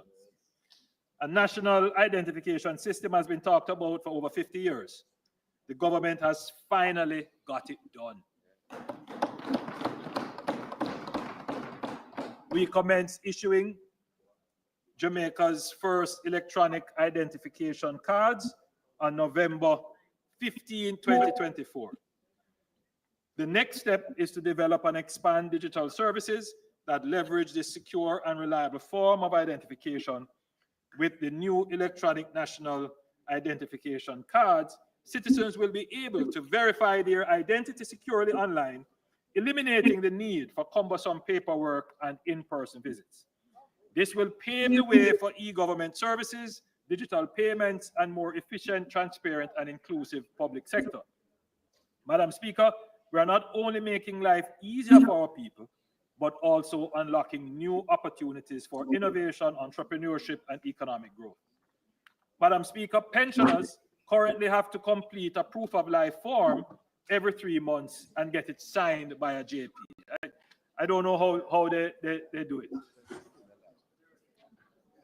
We will soon be introducing the I'm Alive app, or rather I Am Alive app,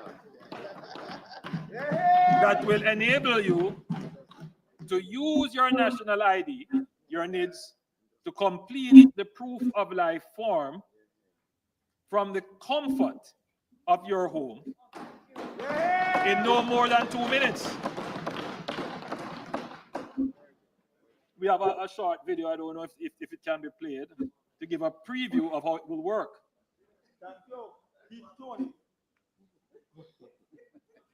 I want to emphasize that the I'm Alive app is just an option, and if persons choose to use the old way, fine with us, but there is now this greater convenient way which we encourage our pensioners to use.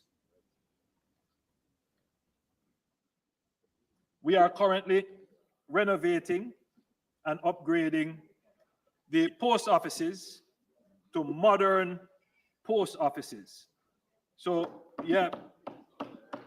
So we're going to upgrade the post office to modern post offices and nearer service centers. And we're starting in Mandeville, Black River, Maypen, Santa Cruz, Ocho Rios, Montego Bay, Falmouth, St. Anne's Bay, Brownstown, and Spalding. The construction schedule is to be completed in the first quarter of 2025-2026, and additional locations are slated for renovation, and they are in the process of procurement. And so that will be Mona, Constant Spring, Halfway Tree, Lucy, Savlon Lamar. The RGD Spanish Town, Linstead, Whole Harbor, Yallas, Morant Bay, Port Antonio, Port Maria, and Greater Portmore. These will be all areas where persons can go to get their NIDs, their national ID, as soon as they are upgraded. Madam Speaker, I want to now move quickly to the E in Aspire. Economic diversification. If we are to secure Jamaica's long-term economic prosperity, we must broaden our economic base and create new engines of growth. This means catalyzing the development of new industries, ones where Jamaica possesses unique comparative and competitive advantages, and where we can carve out a niche in the global marketplace. For decades, we have spoken about untapped opportunities in emerging markets. We have recognized Jamaica's potential in areas such as shipping and logistics, digital services, agribusiness, medical tourism, creative industries, and renewable energy. However, despite the discussions, these industries have not yet scaled up into a transformative way. We are determined to take decisive actions to ensure that these opportunities materialize in a sustainable, high-value way that generates jobs, increase exports, and drive inclusive growth. Economic diversification is an imperative if we are to reduce our vulnerability to external shocks, create a more dynamic and competitive economy, and provide greater opportunities for Jamaicans across all sectors of the society. We must invest in the industries of tomorrow while strengthening the foundations of today. Madam Speaker, for decades, we have spoken of the vision to make Jamaica the premier logistics hub of the Americas. We are making steady progress towards realizing this vision. Madam Speaker, the Port of Kingston is a critical element of Jamaica's vision to become a global logistics hub, leveraging our strategic location at the intersection of the north, south, and east-west shipping lanes.